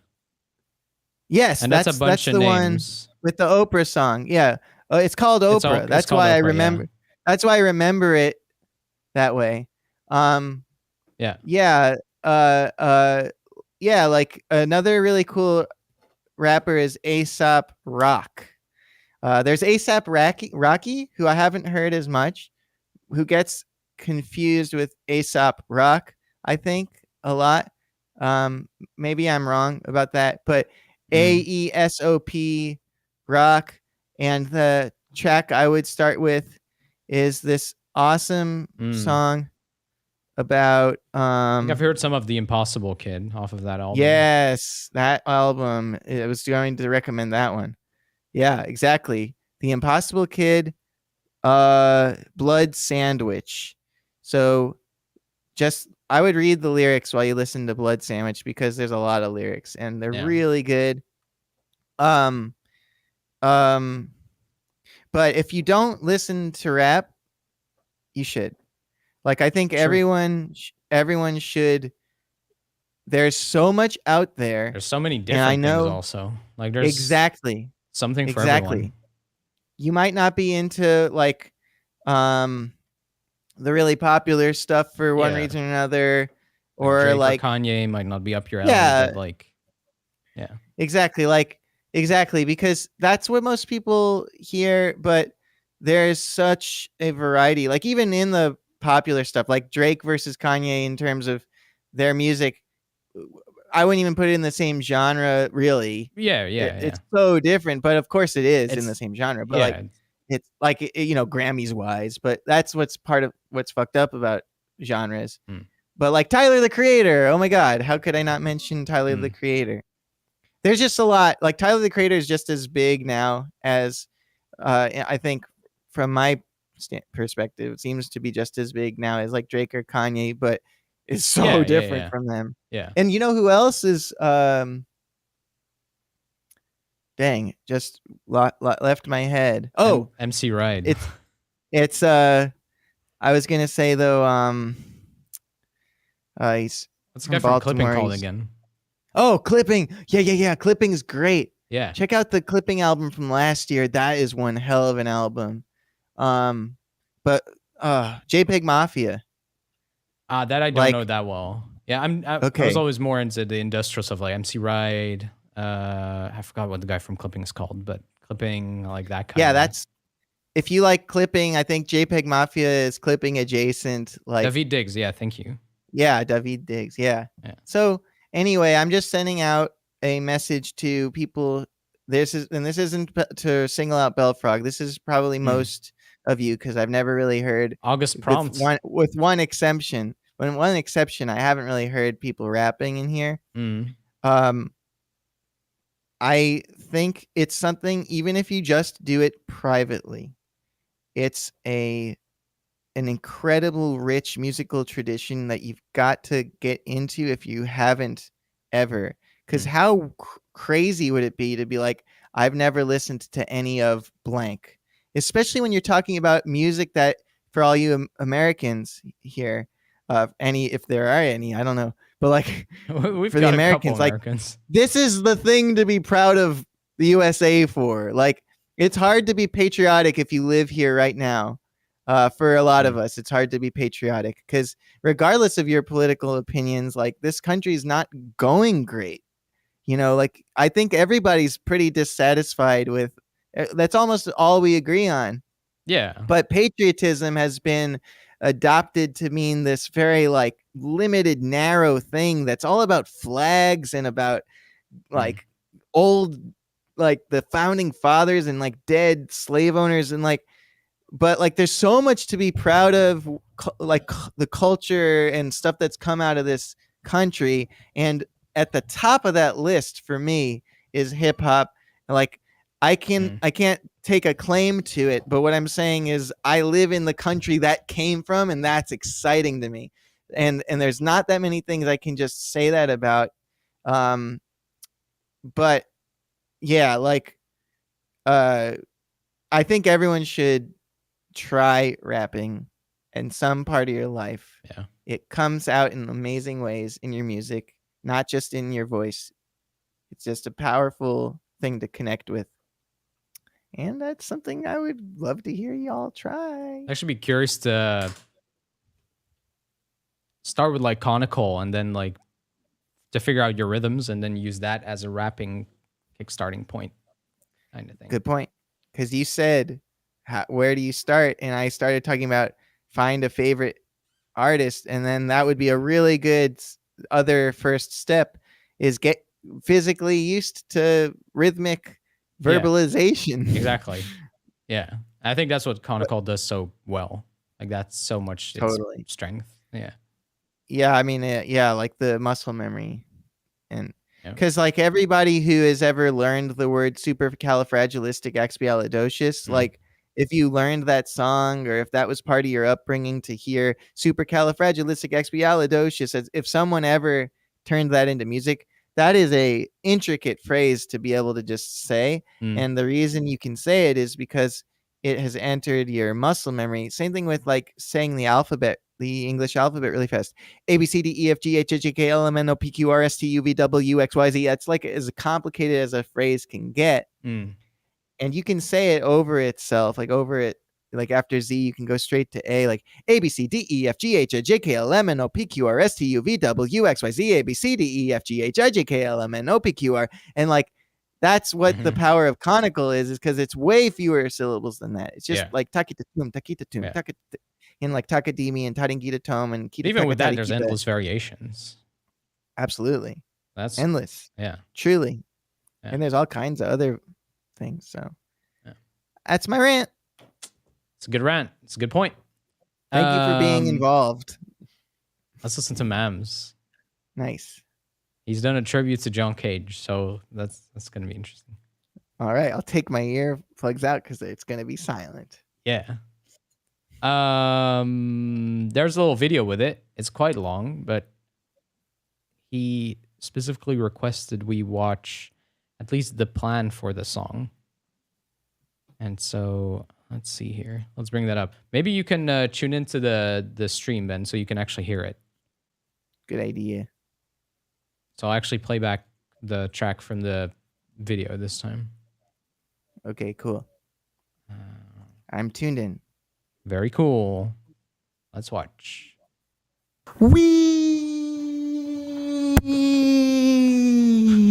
I have done a song at 1200 BPM. It is a tribute to a piece of music that I think is the greatest piece of music ever written. It is from 1952 by the composer John Cage, and it's called 433.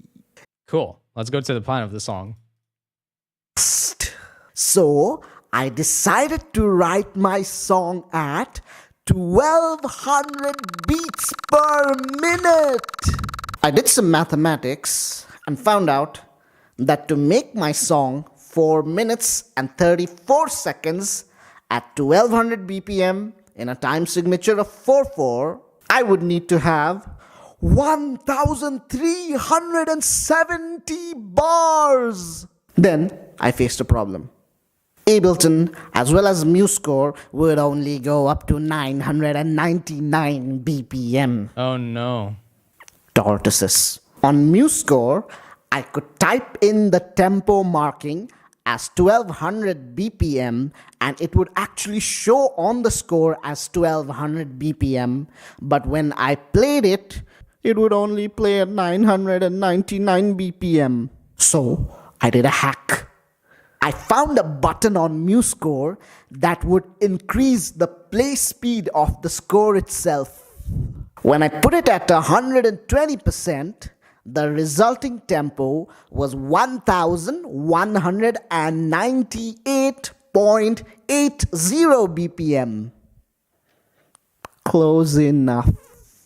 But as a result of that discrepancy, my track was going to be 1 second longer than I had intended it to be.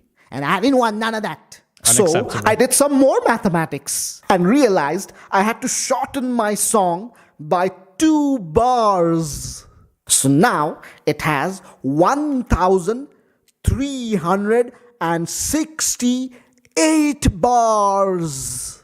And each of those bars are filled with super fast moving semi-brief rests.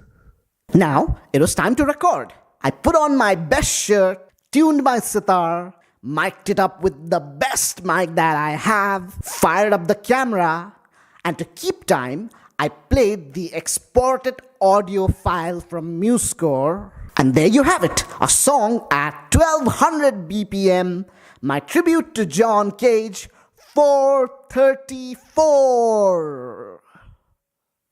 I love the presentation. That's amazing.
Did you like it? Did you like it? That was great.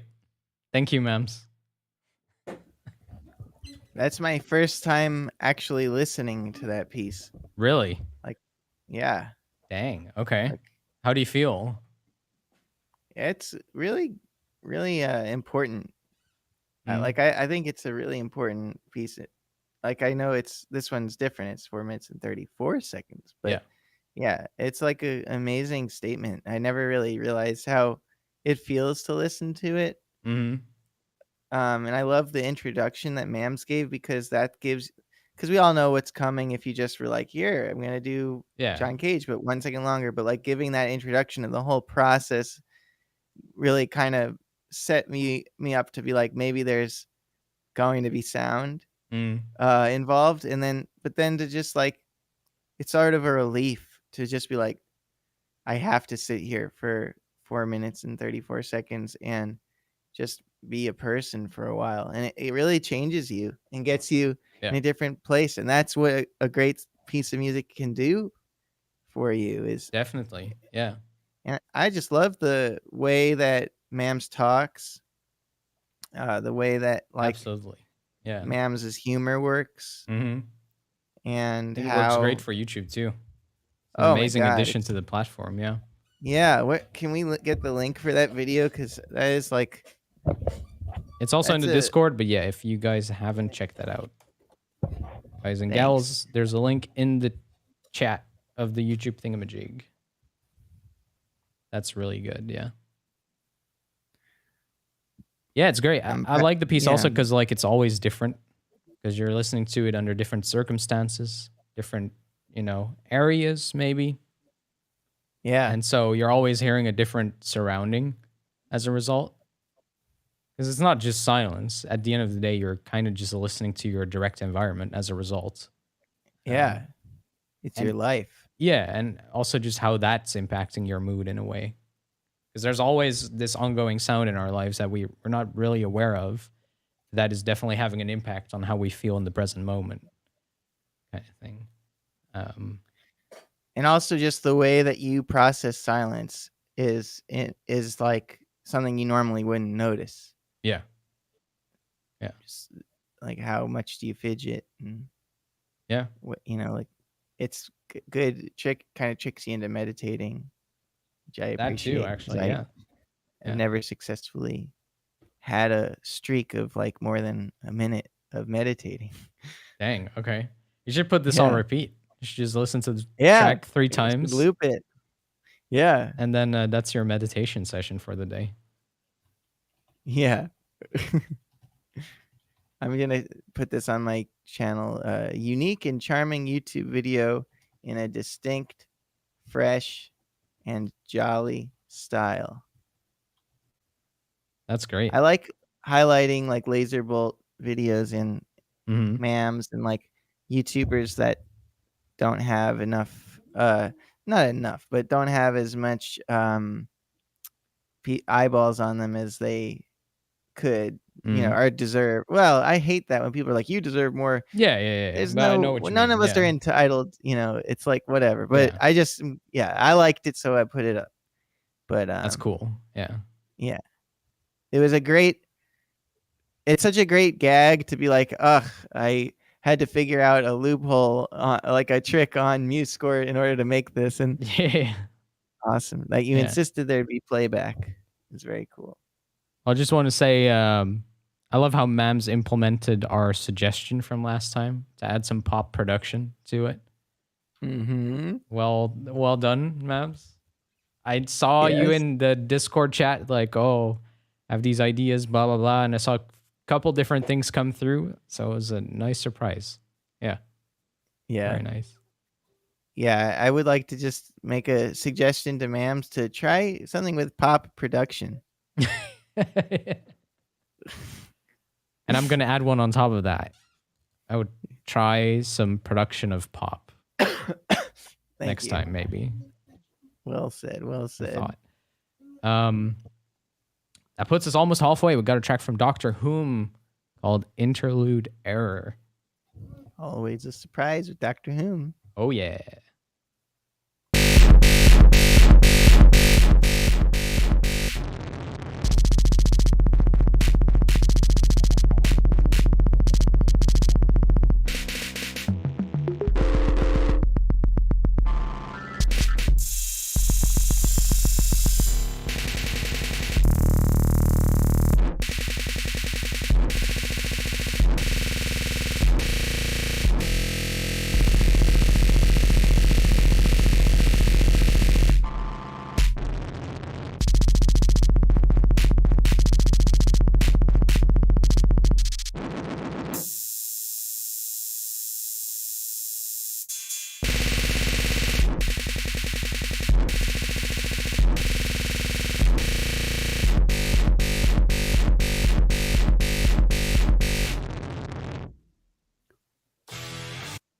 Nice.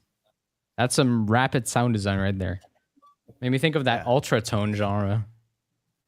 Yeah, because that was mostly like really, really, really fast notes making pitches, I think. Yeah, I think so. With Like really just fast very rhythms. rapid, like drum hits. Yeah, So cool. I think. Or Yeah, extra Dr. tone, Him. I guess it's called, not ultra tone. Something like Yeah, that. like another artist, another artist who like Sumika, who I just feel like has really bloomed into a unique Mm. a unique form. Really cool. Like I don't know, where Dr. Almost. Whom, when did you start getting the bug to be such an experimental? So I'm gonna give you a bad interview question I wouldn't want. But when did you start? How do you write your songs? Like when did you get? How'd you get this idea? Yeah, where did it? Because I know you have a markedly ex, distinctly experimental approach to music here.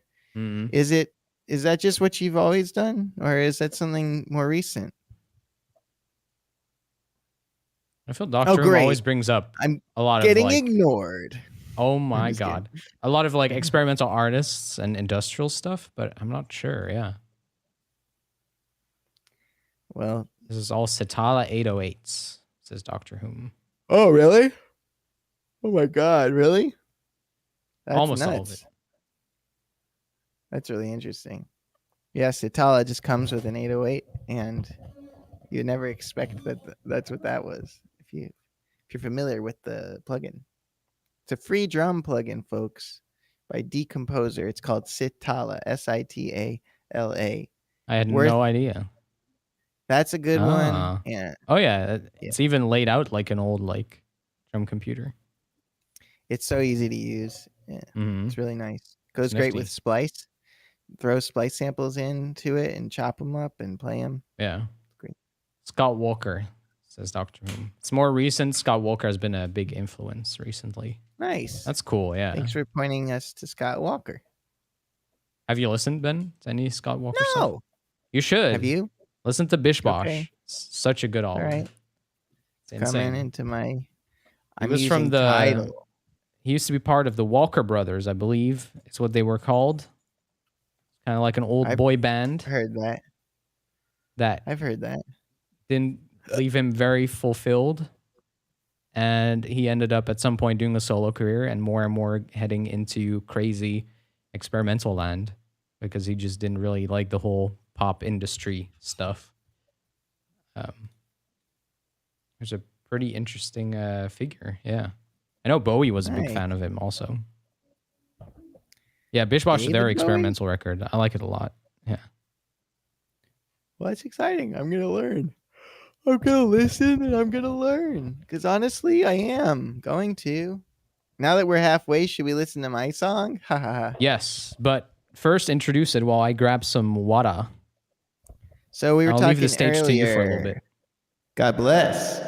We were talking earlier. Have a good water. Thank you. About how I wrote my piece inspired and influenced by the conical stuff. And just to remind y'all, the thing I did was I put the drums through a format shifter. And the format shifter is the thing that's normally used to make vocals change the way that they sound in this kind of way and then make them a little more like this or maybe like that without changing the pitch. But I used it on the drums and that's it. It's not really like, I think this is a song that y'all will be like, yeah, I could make that. It's not overly clever. There's no twist really to it. It's just rhythms that sound cool. And sometimes I feel like we still don't pay enough attention to rhythm, even though everyone loves it, because I think even though we're talking on the internet about polymeters, polyrhythms, and complicated shit, there are compositional devices that are very simple that are sort of afterthoughts, I think. And one of them is just to have two rhythms with slightly different accents that pulls you along. I'll make an example. That's an example. But I could do something like this is from the Steve Reich piece of, it's like da da da da da da da da da da da da da da da da. It's called clapping music, and it's just one of them's going da da da da da da da da, and the other one's going like da da da da da da da da, and those next to each other. So here's da da da da da da da da da da da da da da da da da da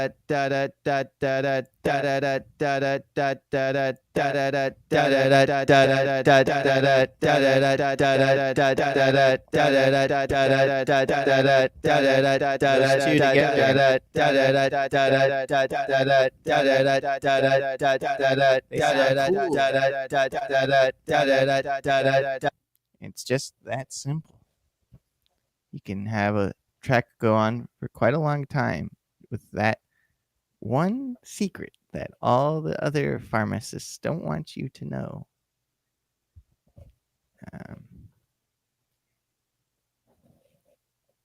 And then I go back to thinking about my dog and what else we're going to do today to help him enter this world as a full adult, ready to enjoy making friends. Howdy. And not be stressed. Hello. Did you have a good All right. spotlight? I think I'm just boring. Boring? I'm- Oh, you're I think I not. bore everyone. I'm like, so here's something you already knew. Blatant lies, I'm a- man. Blatant lies. I'm I need to boring. Let's download admit your it. track. You send it to me in Discord, yes? Yeah. It's Yeah. called Fast Song Mix 1. That's a good title. Yeah. I make everyone yawn and cry. Oh, That's not true. boring. I'm boring. Let's listen to your track. You ready? Okay, I'm ready.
You have like a little hand marimba in there or something? Or Yeah, how do you call those again? kalimba. Kalimba, yeah.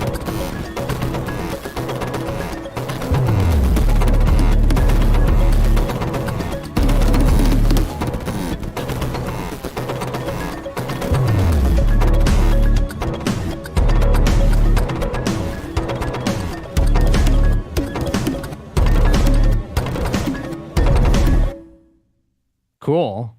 Those are some That's it. wacky rhythms. Yeah, That's really fun. Yeah. thanks. Did you say Yeah, you it's had like fun. 2 drum kits or something that are Mhm. processed differently, or how did you approach this? It's 2 drum kits that are processed the same. They're going into one instance of Alter Boy, which is the format shifter I was Oh, yeah, mentioning. yeah, yeah. Formant shifting, you said. Yeah. Yeah, and then I have Massive, the synth, doing most of the other drums, and I have a kalimba from the Decent Sampler, which is the free sampler on Piano Book. Oh, yeah, yeah. And I have I thought you maybe had one and you just recorded it in. Oh yeah, that'd be cool. But no, that's just a sample. It's all, there's no audio on that. Except no audio. And then I took everything and ran it through a bunch of glitch effects, and then I also took everything and ran it through a reverb, which I printed. Like Mm. I bounced it down, Yeah. and then I chopped the reverb into 16th notes and reversed every 16th note. So it wasn't like the whole reverb was reversed. It was every little slice was reversed. Individually, yeah. So you get like all Yeah, these and little chunks that are just flipped against each other. exactly, Yeah. and that created Oh, a that's bit a of cool atmosphere. idea. Yeah. I never thought of doing it like that. Like chopping up and then reversing all the snippets. Yeah, Cool. it's a nice like mute it, unmute it sometimes type of track. Mm.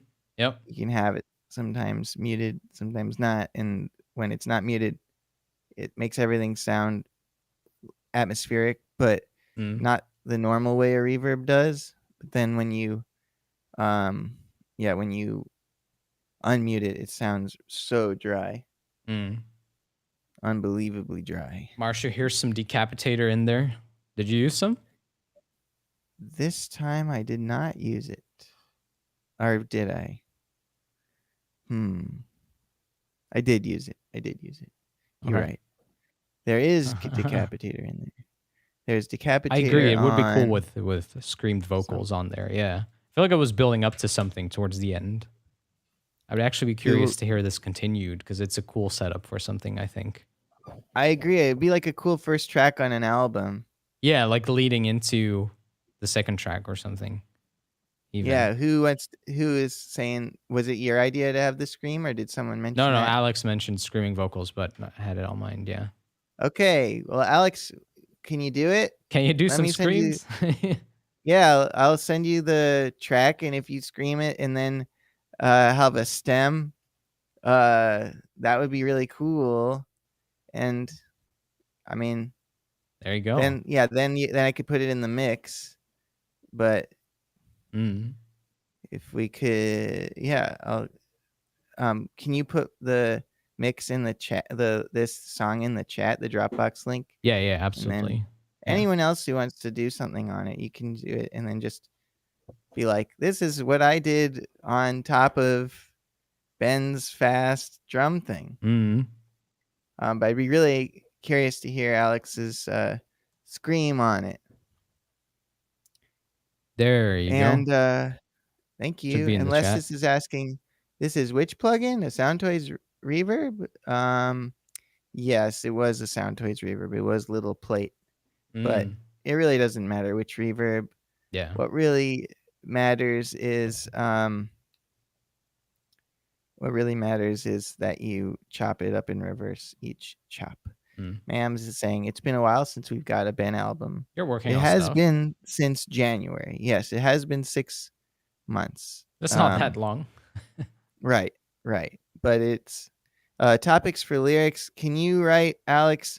Can you please write about the fall of capitalism? Or just finding yourself to be increasingly boring as you get older? That's an Can interesting you sing topic. about being like violently boring? That would be a cool thing to hear you do. Thank you. Yeah, this is like Mechgasm. Thanks, Jared. I'm not familiar. There. Yeah, it's a experiment I did a little while ago, probably in 2018. But yeah. Is it on an album or that came out? Or it's a YouTube video only.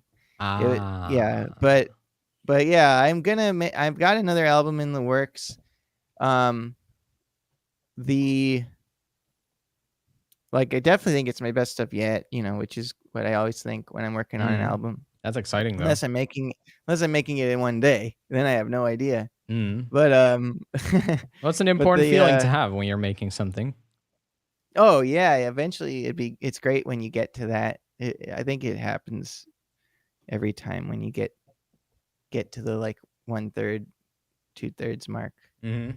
But eventually you stop feeling that way. Yeah. How far in do you feel you are with the album? Well, I have 5 perfect songs that aren't perfectly recorded.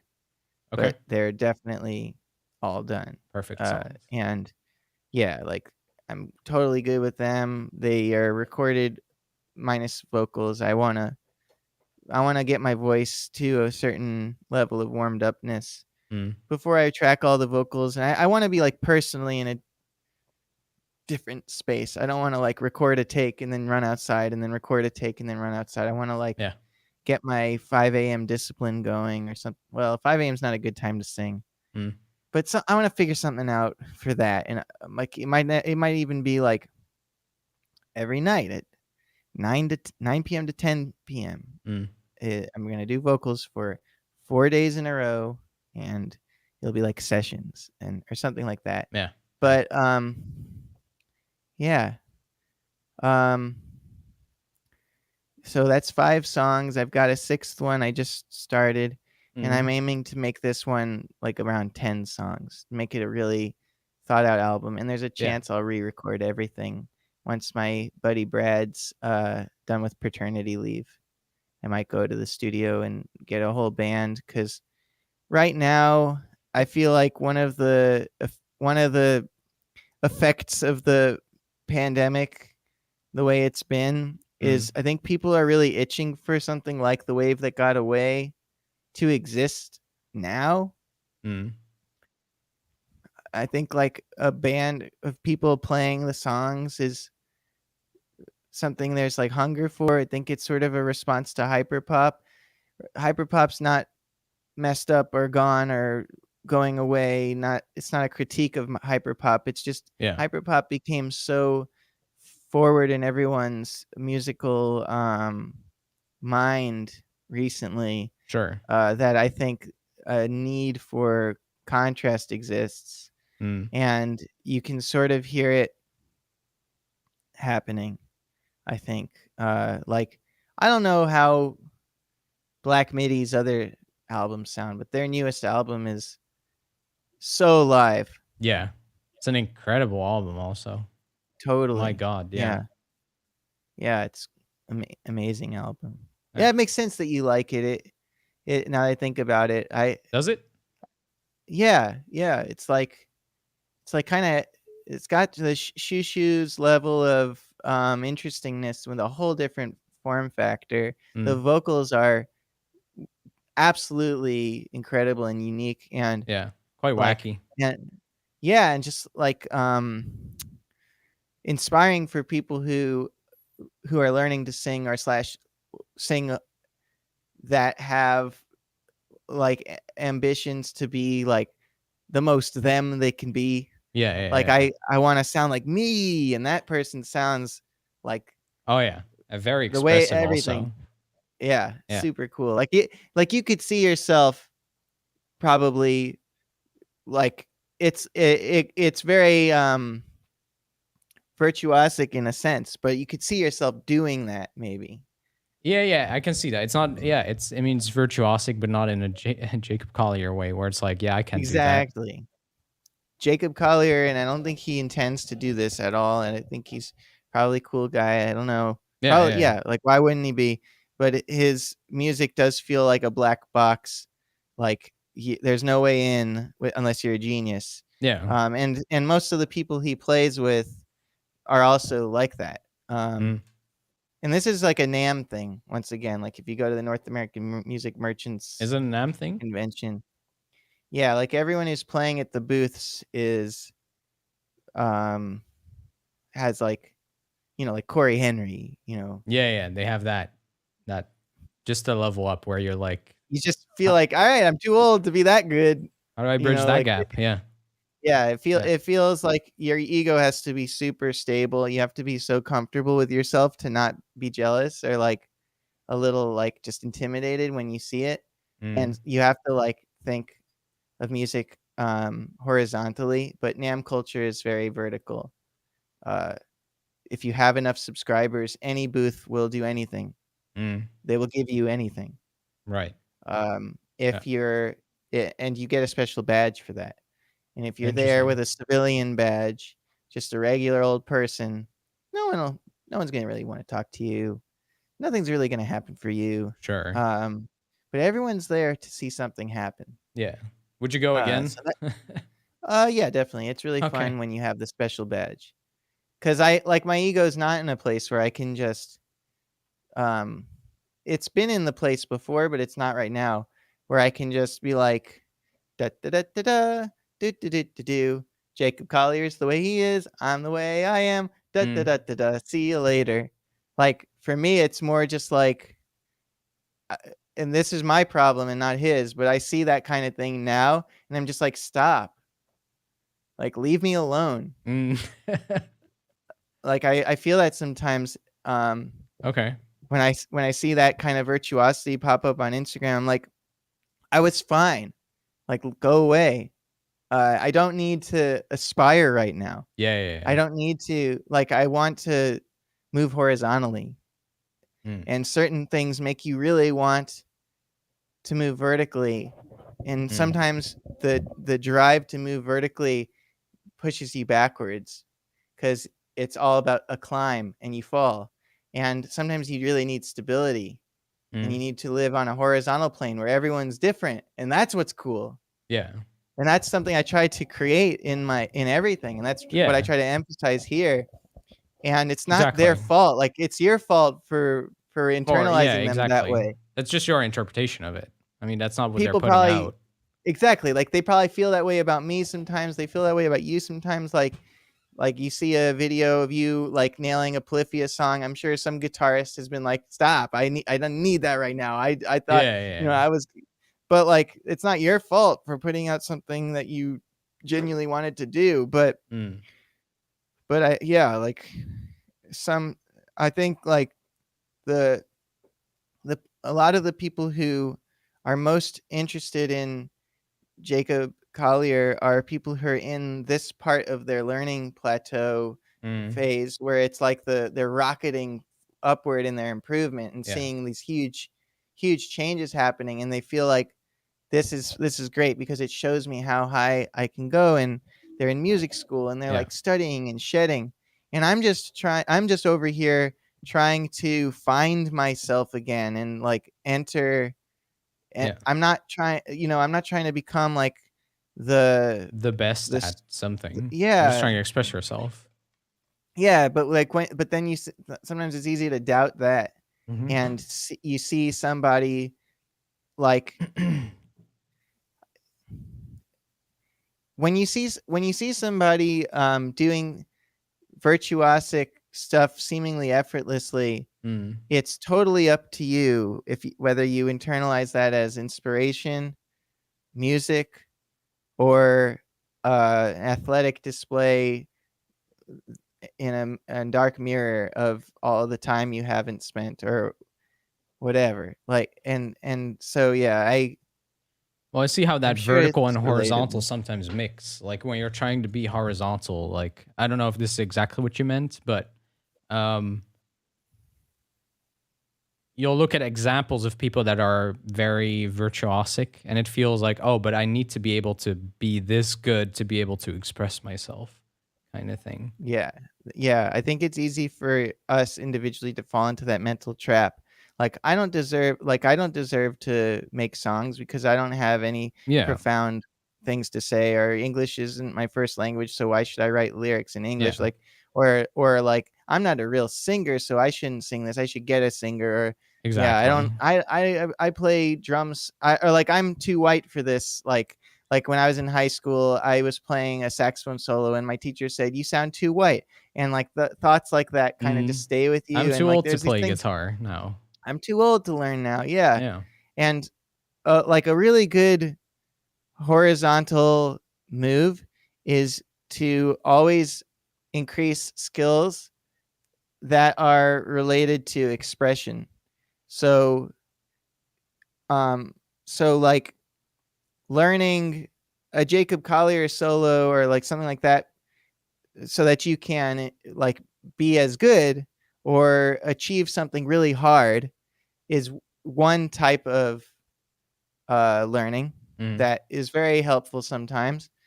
And then like, I'm going to take a bunch of classes on like harmonies so I can have new chords in my music. Yeah. That's a different thing. Yeah, exactly. that it's like kind of the same thing. In reality, if you learn the Jacob Collier solo, you'll learn a lot of chords. Yeah, I mean, the Taking a two aren't class on disconnected chords, from each other. they're Just- almost the same. And for Yeah. some people, like learning solos, learning actual songs and music is like the thing. But I feel like when you're learning songs and music, sometimes you are forced on the spectrum of correct and incorrect because there's such a direct comparison. It's like when you're checking your mix against a Beyonce mix, Yeah. you know. But like when you're just like, I want to learn more harmony, I'm going to take a class. Sometimes that helps you be a little bit less objective comparison-y and more exploratory if it's a good class and the assignments are right. But Yeah. It's a mindset thing in a way. The way you approach I'm these definitely things. I'm admitting to problems with my perspective. I'm not making a critique of people who I'm insecure of. Yeah. But that's the first step, right? It's recognizing that perspective and seeing like why is this actually happening? Like are they actually doing this kind of thing, or am I just absorbing it and perceiving it a certain way? Right. It's an important question.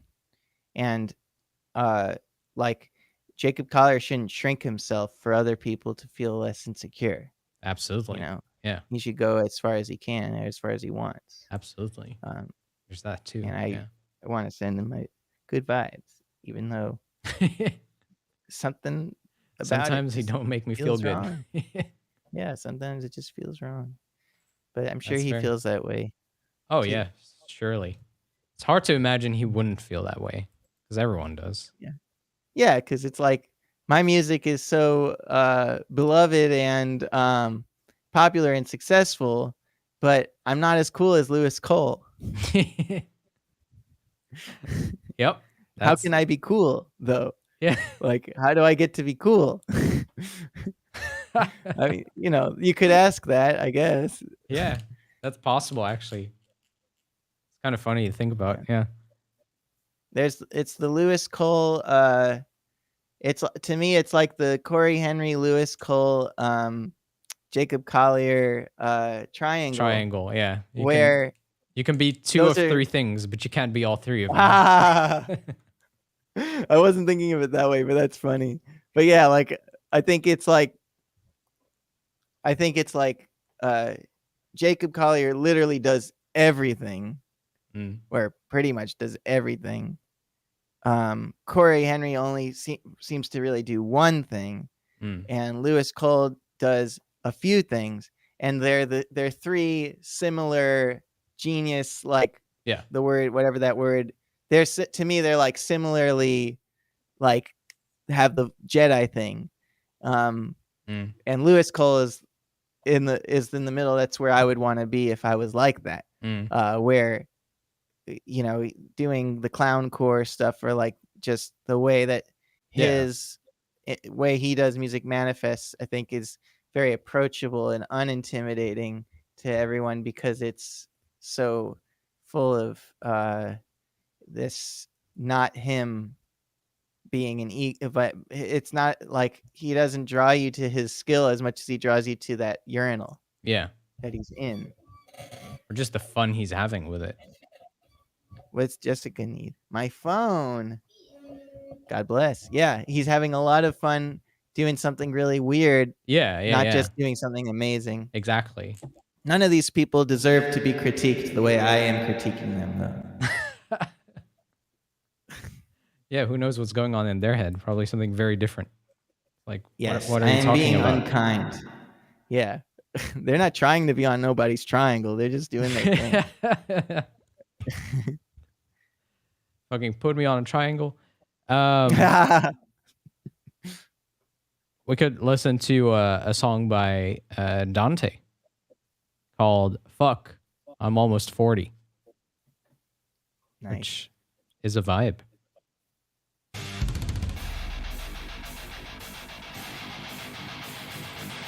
One day I'm fine, next day I'm dirty. A lifetime melted out, leaving only faded memories. Each second forward, 5 years past. 5 years will never stay, and to go is flying.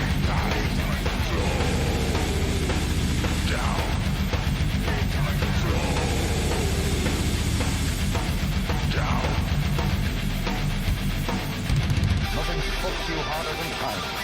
One day you're night, next day you're dirty. Tuck away, build my thinking. Each second forward, 5 years past. 5 years of devastation to goes flying past. Slow down. Slow down.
Nice. Like the ticking of that clock at the end. Yeah. Cool. Yeah, that's really great. 220 awesome. BPM all down picks. That's a hell of a workout. What? That's so a cool. hell of a workout. Damn. Yeah, really awesome guitar at the end there. Yeah. And yeah, like just a really solid Mm. song. Nice Like, screams in just, there too. Or grunts, I suppose, more like. Yeah. Yeah.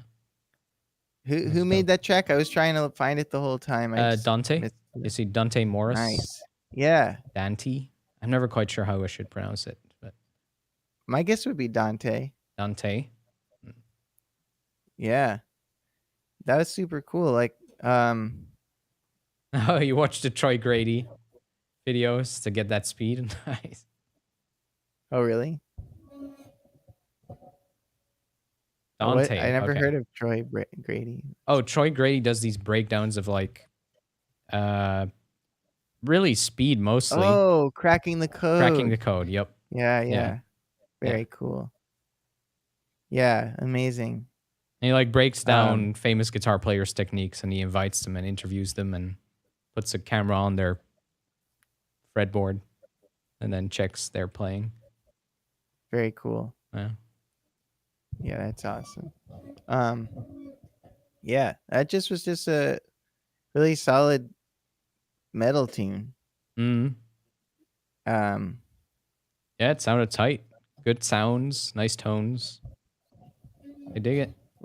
love the guitar solo at the end, or the melody. Mm-hmm. groove. Suggestion for next time. Maybe If you're trying to do speedy stuff, which I think you did, it'd be cool to like contrast that with like moments of silence or halftime things so that push of speed gets exaggerated. Or at least it'll feel that way because there will be a contrasting section. Just an idea. You can experiment with it. Let's see.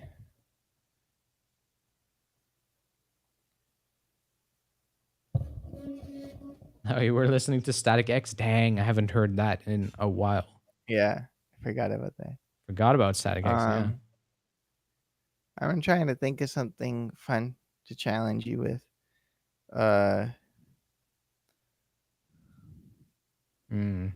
Okay, I got one. Cool.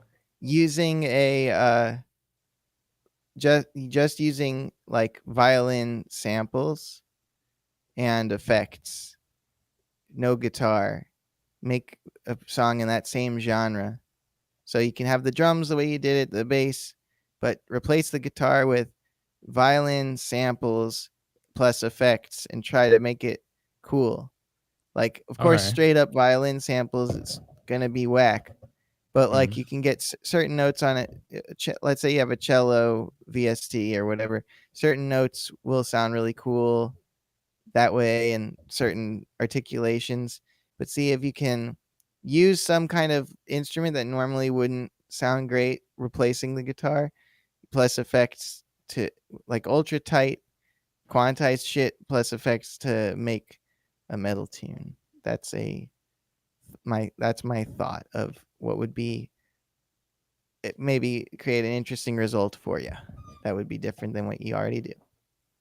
That's interesting. Yeah, I like Marshu's suggestion of doing it through as well. Fucking how did Dutch come in there?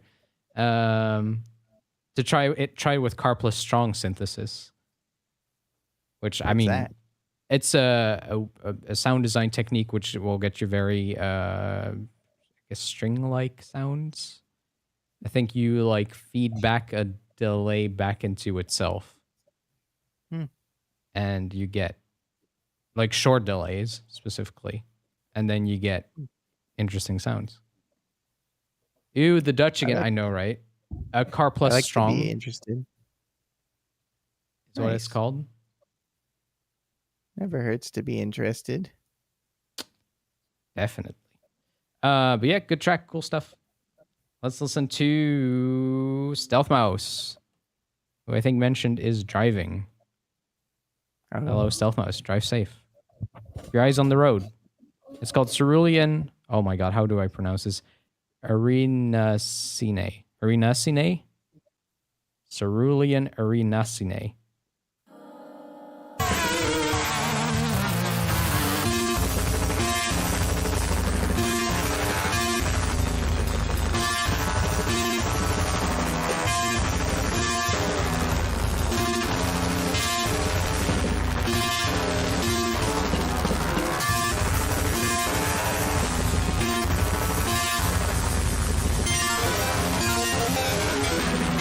Cool sounds.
Yeah, definitely has a metal vibe to it.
It's a very Nintendo sound.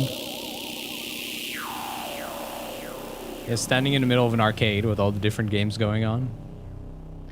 It's so cool to hear Stealth Mouse. Or sorry, I don't want to cut it off. But yeah, it's so interesting to hear Stealth Mouse drumming sense Mm-hmm. brought into this sound world. It's Mm. I think it just to me it stands out as the greatest Stealth Mouse song I've heard. I agree. It's one of my favorites. Yeah. Yeah, like so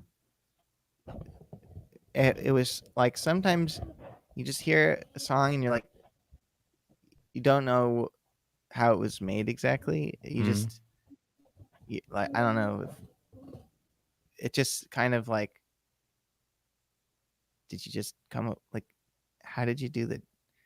What order did you do things in? And yeah, it sounds so alive because I think because of the drums. It doesn't sound.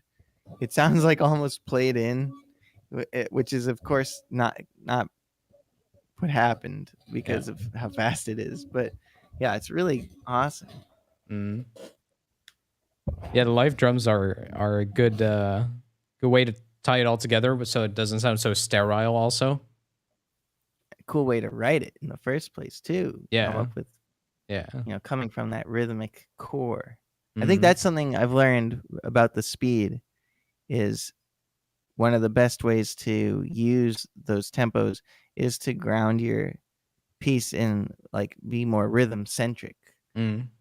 Whether it means having fast beats like Sumika and Bruno, or like ambient levels of speed like night 2P, or in this case it's like a lot of start stop, yeah, a lot of emphasis on the rhythmic core. yeah, exactly. Yeah, there's an underlying groove to it, which is cool. It's all played, says Stealth Mouse on Jennifer Young's phone. It's all played. Dang. That's Okay. a surprise. See, I Yeah, the couldn't bad tell how it interview was made. question again. Yeah, exactly. How did you do It's that? awesome. How do you write? Where do you get How your do you ideas? approach that Where do you thing? get your ideas from? Use the auto arpeggiator on your synth. Okay, cool.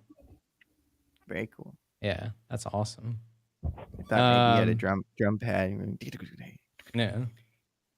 Suggestions for next time. I like this world. I want to hear more of it. I think it's Yeah, an maybe interesting, that's the great- exciting world for you to live in. Explore it more. Yeah. Let's do another. Yeah. Yeah, maybe that's the best. That's a great. I agree. I want just That's a want great more. Yeah. suggestion. And Yeah. more of this stuff. Alex got a track called "Running So Fast Up That Hill That I Tripped and Lost My Shoe." Give it a listen. Hell yeah.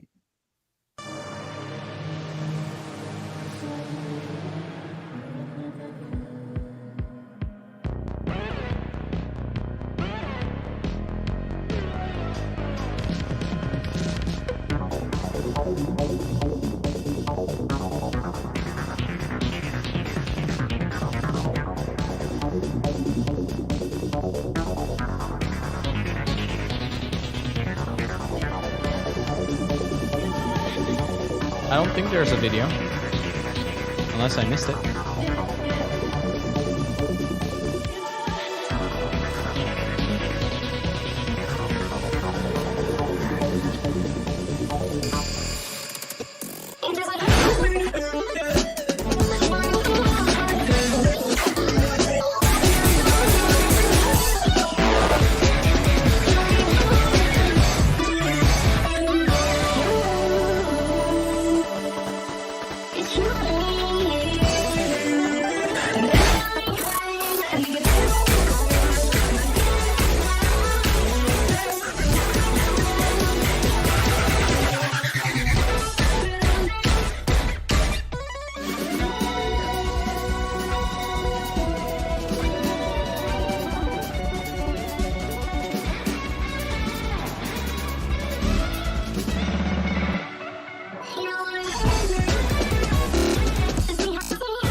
So that was Dang, okay. Sumika, or that was Hamps singing Kate Bush. Yeah.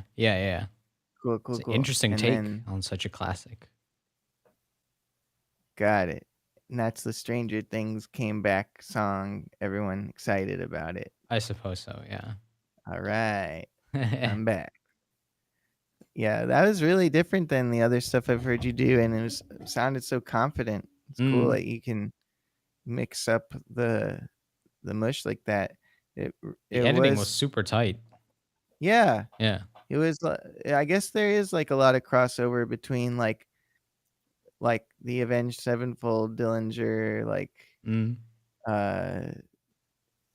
not that those are two similar bands, but those are just some things that Alex does. That and really precise hyper pop choppy stuff. Yeah, definitely. Yeah, I can hear Especially the that. drums. Yeah. It's a cool sound. I dig it. I think you did something very interesting with it. Yeah. I vibe with it. Yeah, and it was really fast. Oh yeah. That's definitely a good way to do fast. And yeah, I think if it wasn't 2 hours and 45 minutes into the stream, I'd have more to say about it. Jumping for joy. Yeah. Yeah. But with my current level of alertness, I will say, good job. You killed it, Alex. You did great. Again. I am curious because we have heard very hyper stuff from you. What if you went the total opposite and we forced you into a minimalist block? What would you do? How would you do minimalism? Yeah, what if it was kick, snare, bass, vocals? For example, yeah.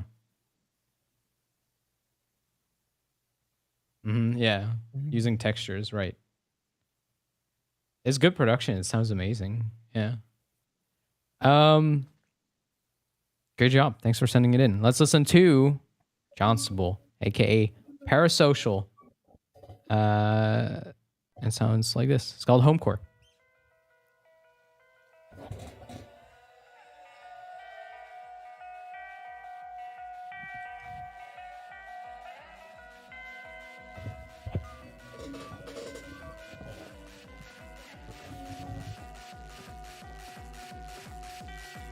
I was already home, but thought I was alone. Maybe I wasn't wrong. Been like this for so long, sitting still like a stone. Despite how I've grown, there's still no place like home. Keep all the doors closed, open the window, and watch it all uproot.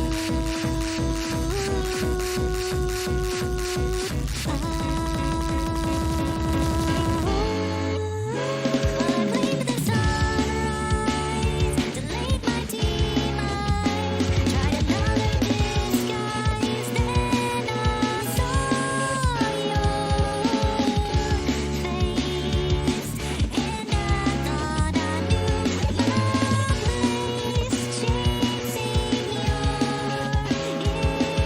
embrace. Was already home, safe from all you hid from, seeking where you belong. Felt alone for so long, planting seeds that won't grow in rivers that don't flow. There's still no place like home.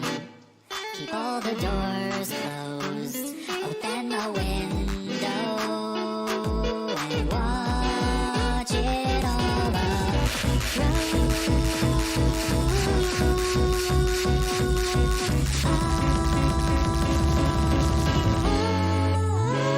Late the sunrise, delayed our demise. We shed our disguise, we entwine.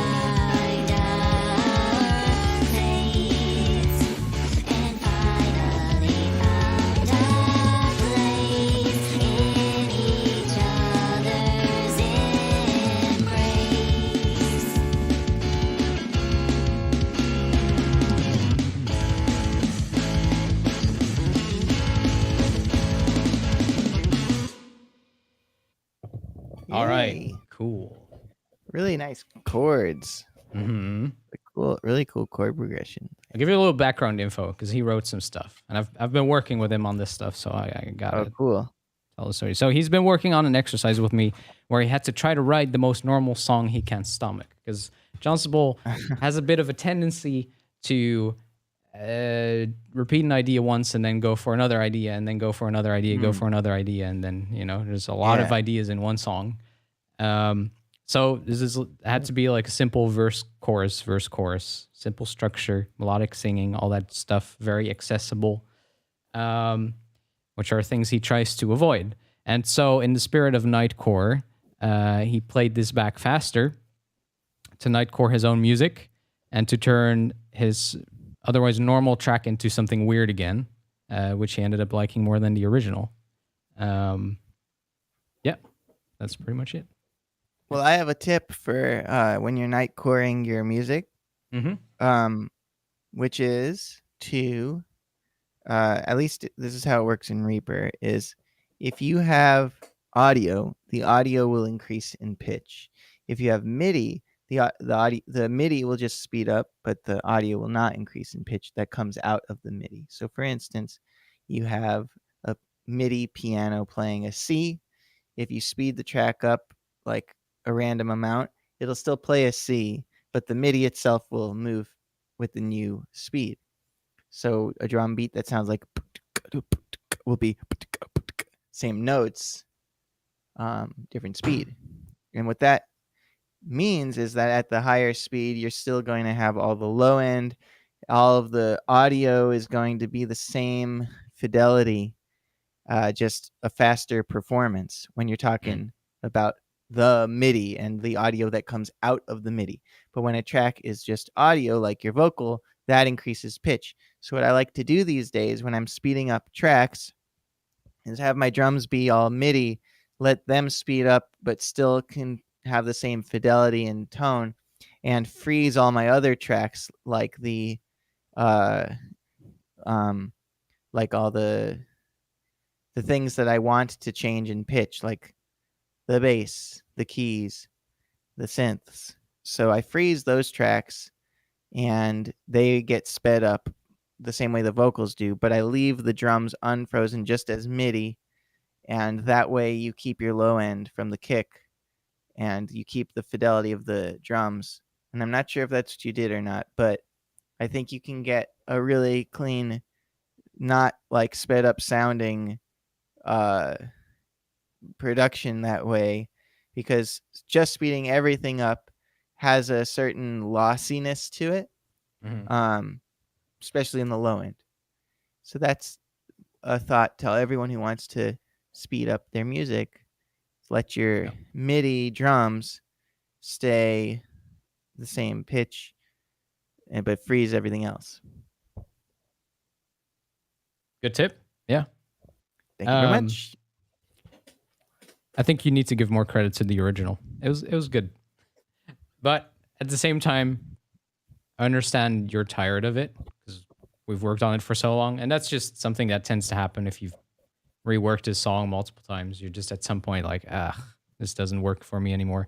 And then once you hear it sped up, it kind of rejuvenates in a way. It suddenly becomes exciting again because it is faster. But all that to say, I think the original is still good. I like this too. I think it's interesting what you did here. But yeah, should be proud of the work you've done. This is a good track. Yeah.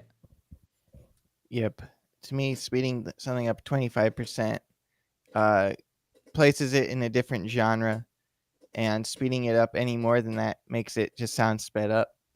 So I don't know what percent you sped it up, but I could definitely see how hearing the before and after, you're like, this is just a better song now. Like 35%. Yeah, it's not too far over my threshold. Yeah, because what happens is, I think, is like, if you, oh yeah, there's another reason why you want 25%, which is the vinyl. Two different settings on a vinyl record, or? Well, I think if it's an even like if it's 100% or 25%, 50%, 75%, I think that you stay in equal temperament for 40. Oh, like that. I think that keeps it in tune. I don't remember who told me, but there was something about, I think it was Nightcore. Like, there's a very specific amount you speed Nightcore up because it has the same effect that you would have if you switch between the two different rotational speeds RPM. on a record player. Yeah, that's interesting. Yeah, I have a record player that does that. Which I is guess like everyone's 33 and record player does that. 45 or something? I don't. I think so because I mean, I press the button and the music sounds awesome. Yeah. And then I go back to normal. I'm like, this isn't good. But Yeah. like, music's better when it's faster and higher, says Nightcore. It's on the Nightcore wiki. Ah, okay. Yeah. Yeah, I never realized that either. I thought that was really interesting. That was So wait, that's the reason. 33 becoming 45 is an increase of about 35%, What? I guess. 33 to 45. That's like adding on 12, which is about half, like a little under half. So it's like, yeah, it is around there. Very cool. Yeah. Maths and stuff. Yeah, you could say that. 2TJ. Pugnacious Glue Gun is back with a track called White Devil's Conscript. Check it out. I was born in this world naturally feral, content yet deeply unaware of the perils. Fast with the midwife and hurry for this life. Hill, April snow falling on the window. Love so strange I didn't cry. I had to save my breath for the big try. Came in peace to the dominant of these. Now tears won't cease as this world disease. Crops by those who enslaved great beasts. On genocide on people down to the very little sleep so their eugenic live on. Peace, liberty, defense of the slave. Their eternal power must be a perpetual right way. A checkbox shaped demon possessing their minds, lost in fear of lost privileges that always divide mind from soul, from heart, from gut, from hand to running feet. His complexity to cast and compels worship of perpetual self-defeat. The darker shade must be fully degraded when they demonstrate culture. It must be berated and stolen to the show as great show. How great cooperative greed keep way paid. Master simply can't wait. Master had a yoke going off that way waiting for land. Master's always looking for more able to keep her hands. Now Master's decided who must stay, who must go. Step in this box and get ready to show that the correct box has been checked. And they must thoroughly inspect that genetic hygiene is intact and not circumspect. And they must be assured that no unauthorized cross-hybridization has occurred that would pollute the genetic blueprint of Master's purified world. Check the right box, white devil's conscript. Protect pale privilege, or you'll be whipped and hung like strange fetid fruit wrapping in the breeze. You must be willing to kill or be killed for the Master's ease.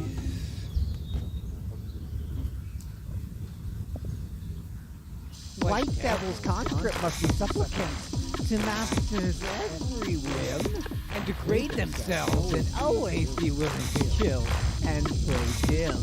Master God is a miserable, imperious masterpiece of deity, waiting you to crowd your soul and exploit all the food you feel. Be good, white conscript, or be whipped. Be tight-lipped, hands tied, zipped to be flipped for the master race rules this place. It is also imaginary, strange. This nightmare we arrange in service of imaginary bloodlustful gods, when reality is always never mind that. Check the box. Who are you, White Devil's conscripts? Always last to get whipped. White Devil arose with the dawn, far out over October 4759, in the birth of the falsified nation and genocidal crime. Your declaration liberally was sealed on native land and to pretend to find slavery where that master of Holocaust. Two words, white race, both our lives in bold face, to enslave in their whole planet in the fierce hide in the open. The boldest and most caught seas, growing straight day like exotic babies. Be a good white conscript, don't let the great sales get checked the appropriate census box, ratified campaign of smallpox, finish the genocide, from the premises paid applied, vigorously, vociferous, rather than find definitely that devil in the same tongue. It was just going on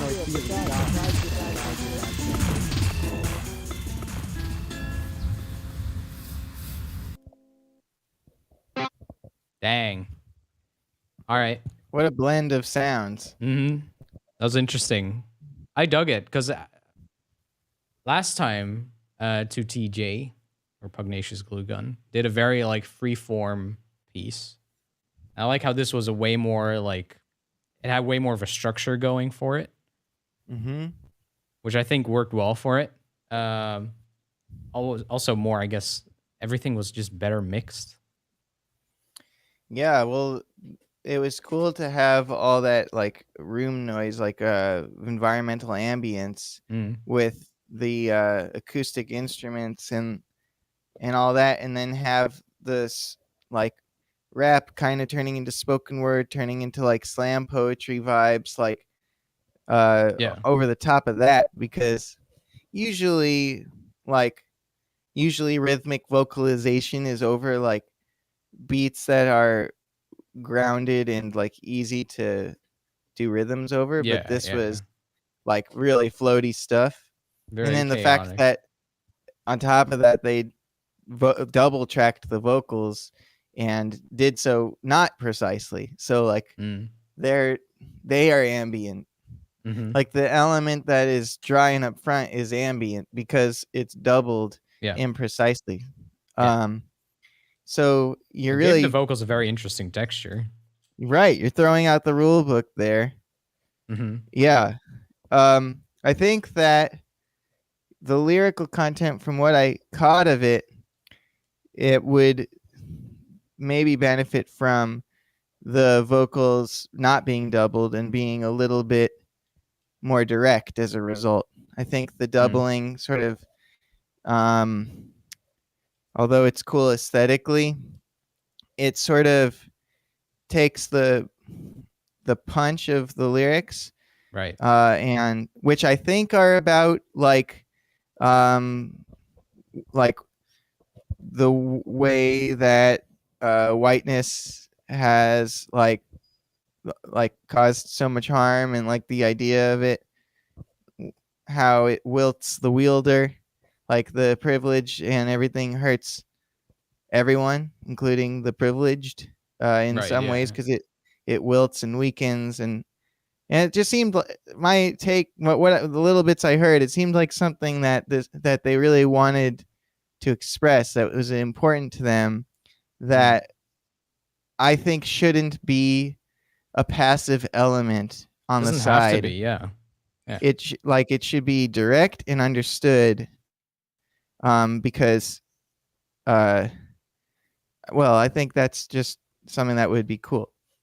So maybe like try a similar approach to another piece, but just one vocal right in the middle, up front, put a lot of compression on it, and it's talking to you, and then the sonic world is swirling beneath it. I think that for this, like the gravity of these lyrics would probably benefit it. I agree. But I'm not sure. I never know. I think it's a fair idea. And also at the same time, like you can do both. You can have sections where there's that interplay between the two different things, which is aesthetically very pleasing, while at the same time having, specific verses be more in your face that are maybe more important or something, depending on what the message is or at what part of the message you are. There might be a place for that doubling there. Totally depends on the message there. But I think it's a great suggestion. Yeah. Good idea. Yeah, and it's interesting to it's interesting to think about how much our experience of a song is about forgetting and remembering.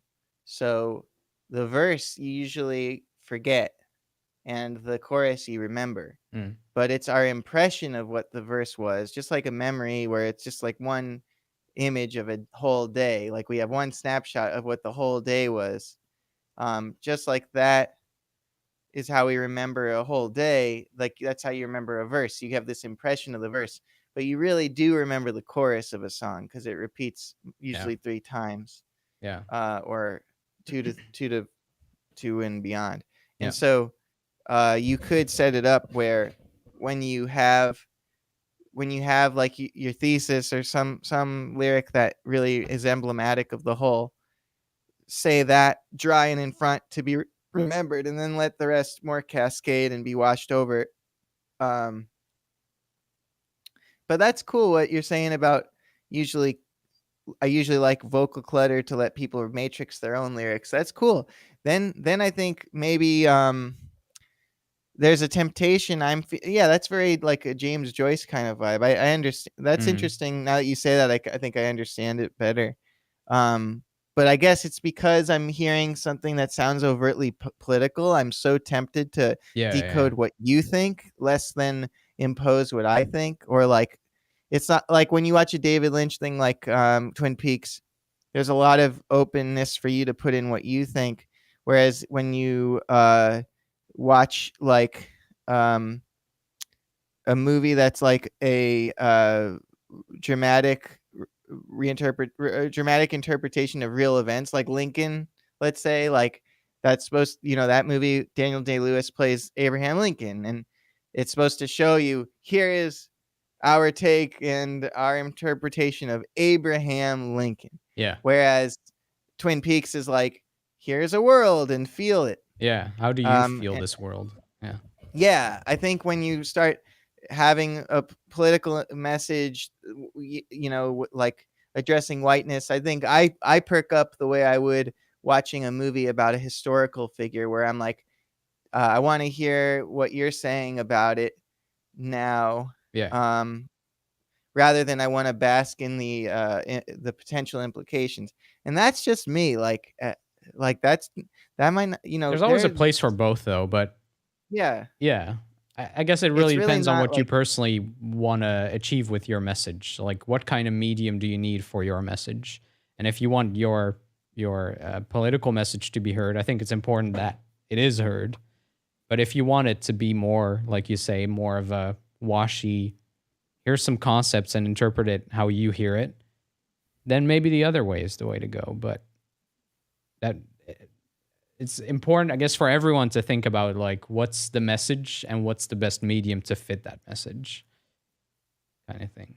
Yeah, it's definitely an artistic choice, and not really something like my tips to Bruno about playing the changes, where you can be like, right. there is like an academic take on this that you could defer to. It's like, no, this is uncharted territory. Yeah. Or it's chartless territory. There's no chart for this. But I like what you do there, and I like I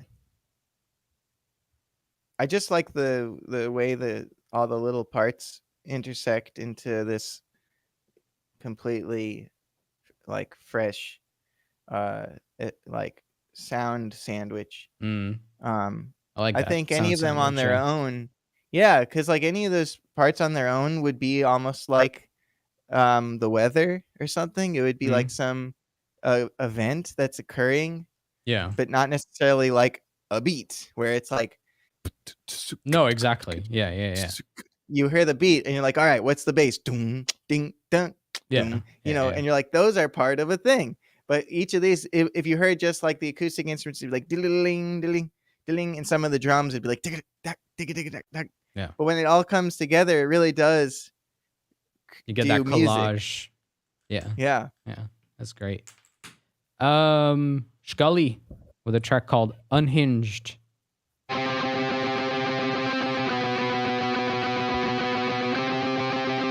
Sweet sound sandwich.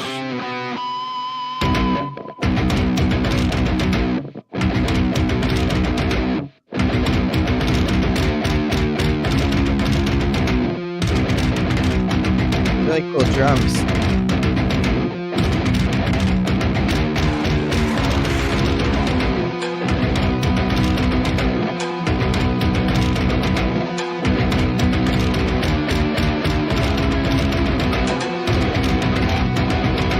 Reminds me a bit of the Slipknot oil cans.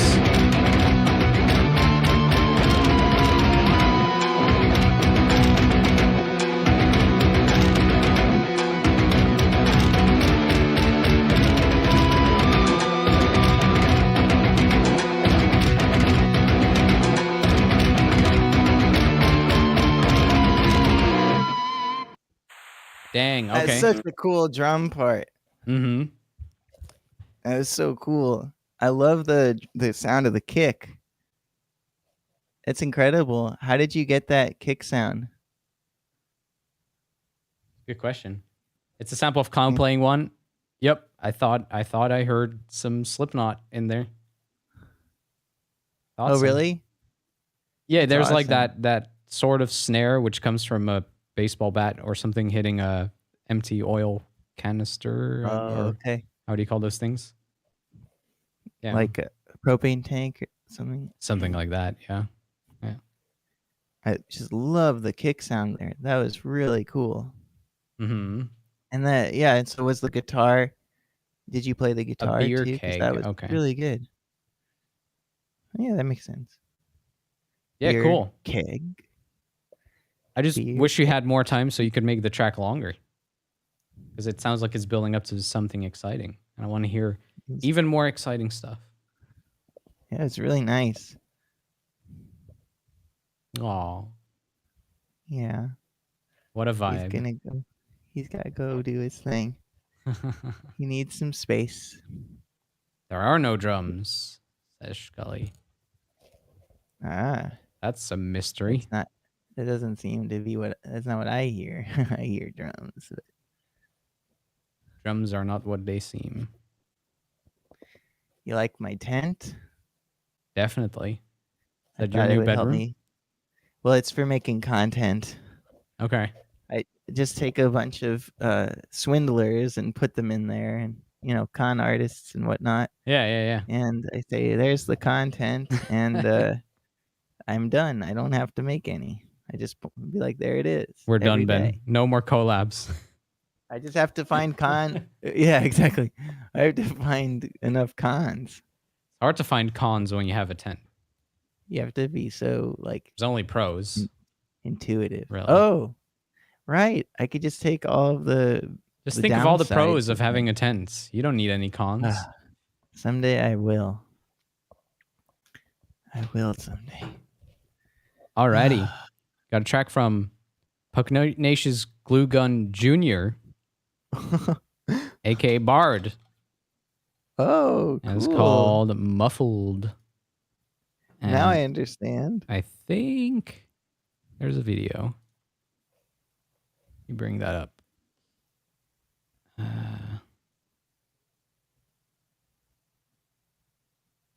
All right, enjoy Muffled.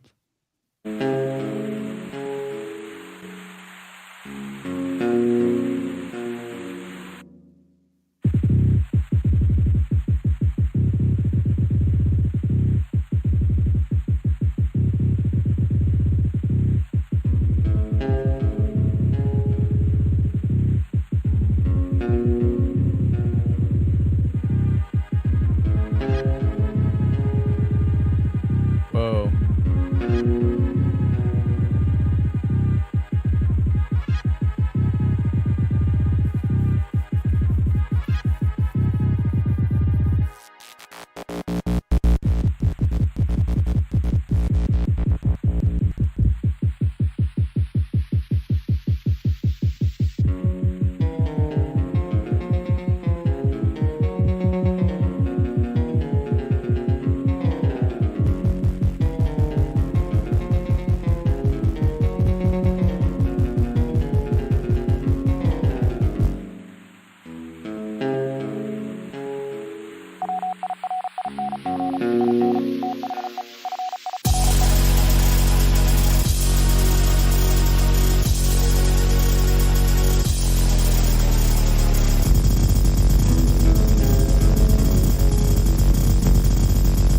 I see where the speed comes in. Yeah.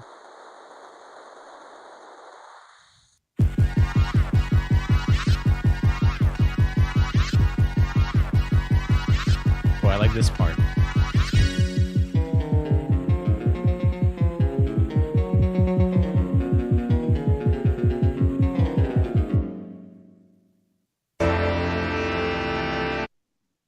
That was the start of the next song. Wow. The Morse code. Yeah. Where's the Morse code? Oh, here.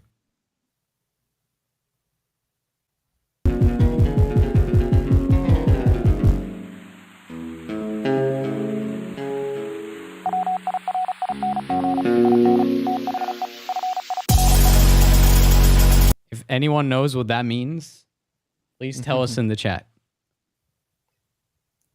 Such cool dynamics in that one. Mm. Oh, that's Really- not. Whoa, that's cool. Oh. I suddenly have a lot of cameras. There we go. Looks good.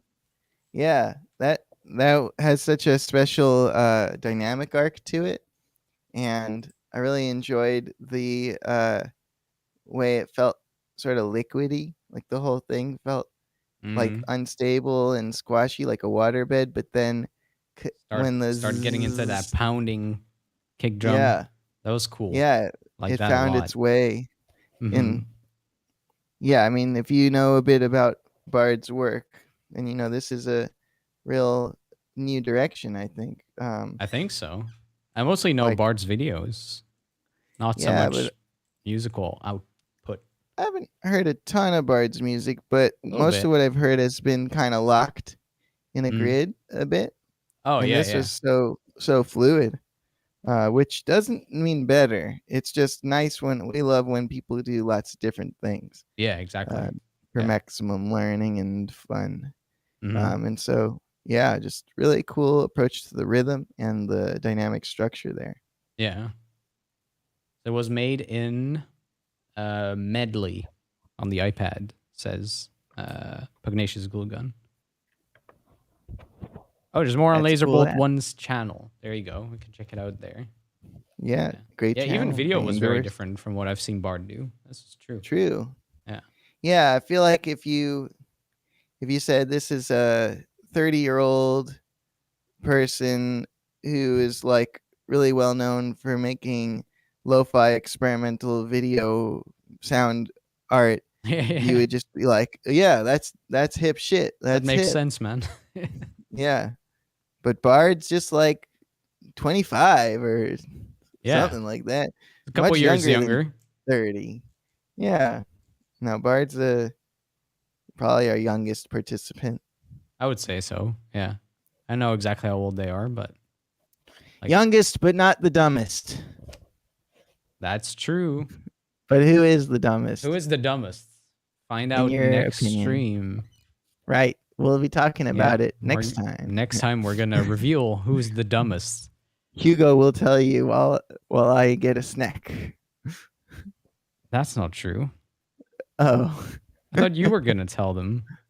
Oh no, I thought Hugo was gonna say who is the dumbest? I'll say who is the dumbest, and then you're gonna introduce them.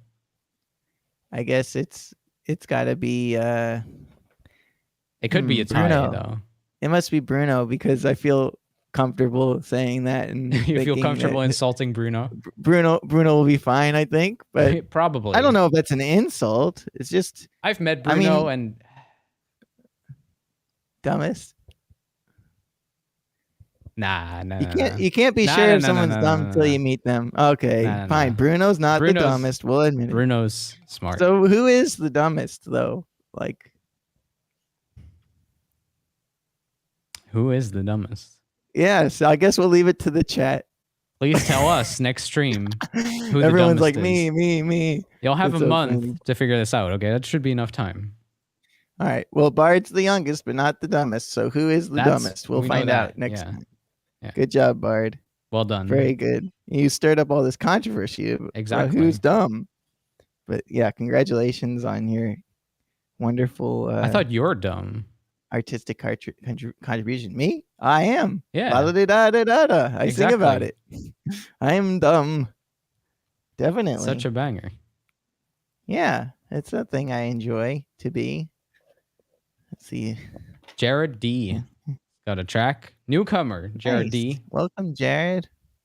It's called Song 4 EP. Song 4 EP.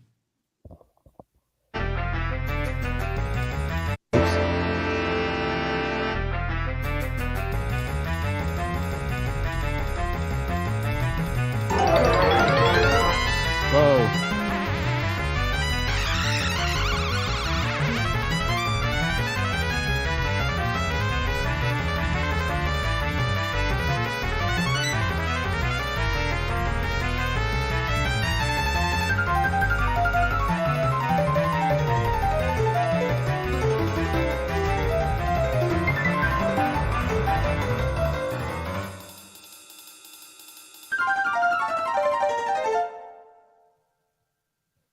Dang, it's got almost like a Black Midi-esque vibe to it with the amount of notes that just come Yes. flying at you. I didn't realize this was this Jared D. Yes, Jared is a really cool composer. I Oh, you know actually them. Jared. Yeah, and Mm. this is one of my favorite little bits that I've heard Jared make. Mhm. That trumpet is one of the best moments in music history, and I think it should be. I was telling Jared, I think that 10 seconds should be treated like a meme where you have different video for it each time, but it's always the same audio. It's like, dude, can you play that like opening trumpet solo again? It's I think I remember it's like a 10 second. It's almost sounding like a riff from Doom or something.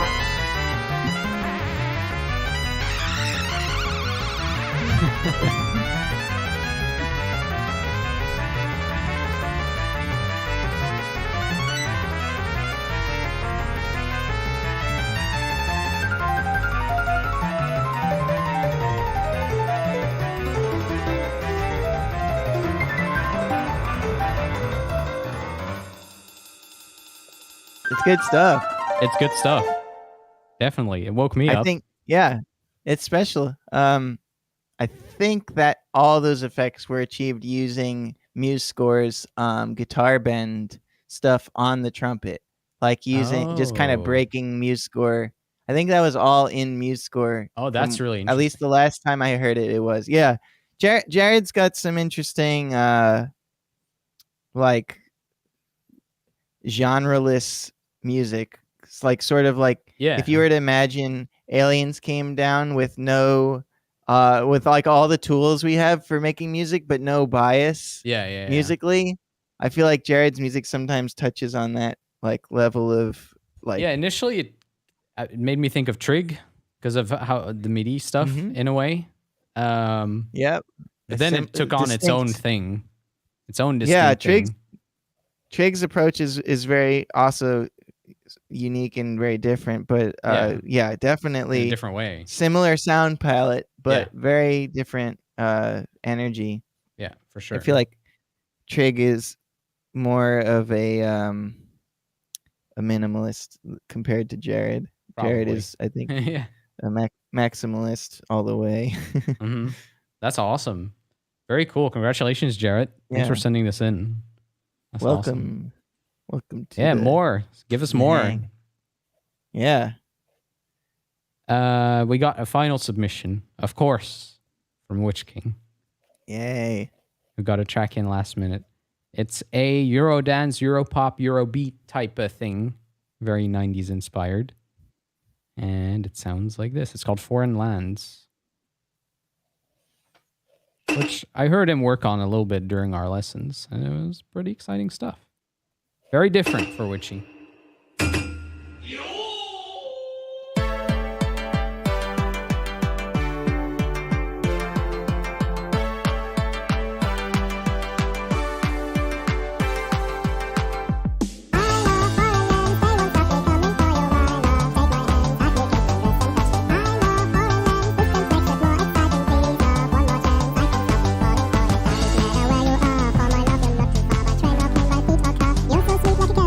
I can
That is really cool, Witch King. Yeah.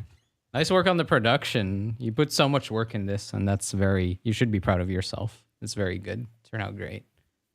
Yeah, it's really nice melody and good use of the speeding up and like definitely the speeding up. There's some like aesthetic vibe stuff like being sweetie and cutie, you know, goes really well with being sped up, and I like how you leaned into the cuteness. He also had a big cough. He caught a good cold at WaveCon, and so I had to record. Wow. Well, good With job a sore making throat.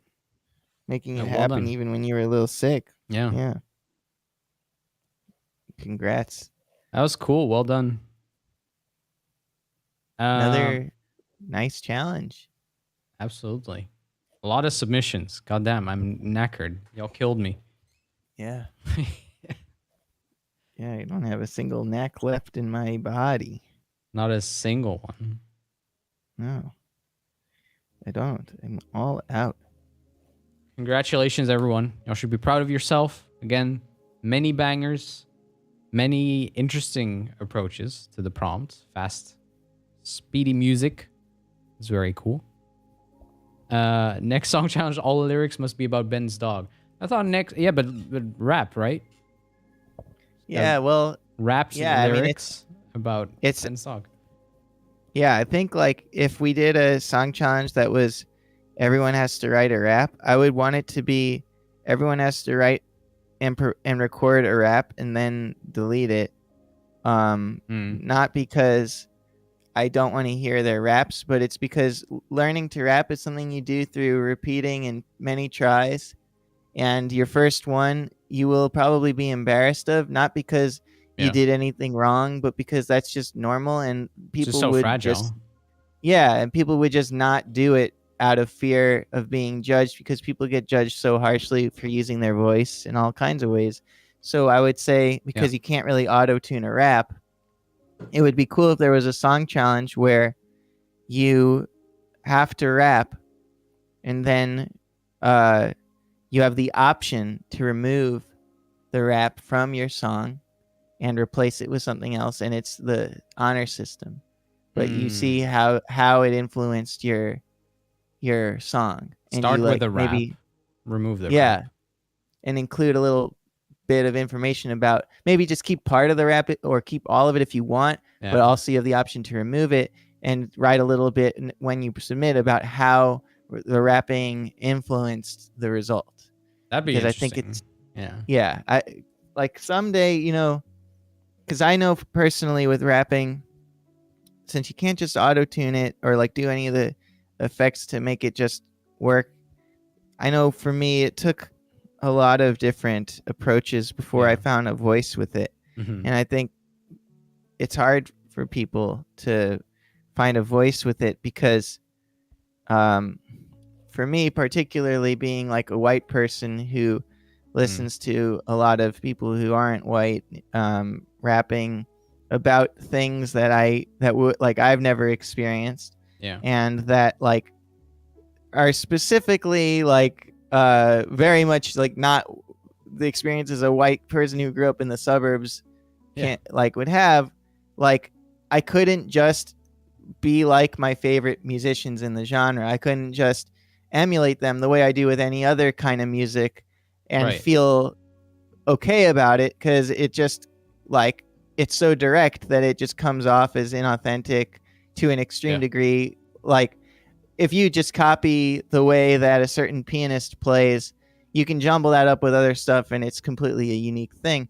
But if you copy the way a rapper raps and cover their like what they rap about, and then you put that in there anyway, it just like it's so exposed and it's difficult.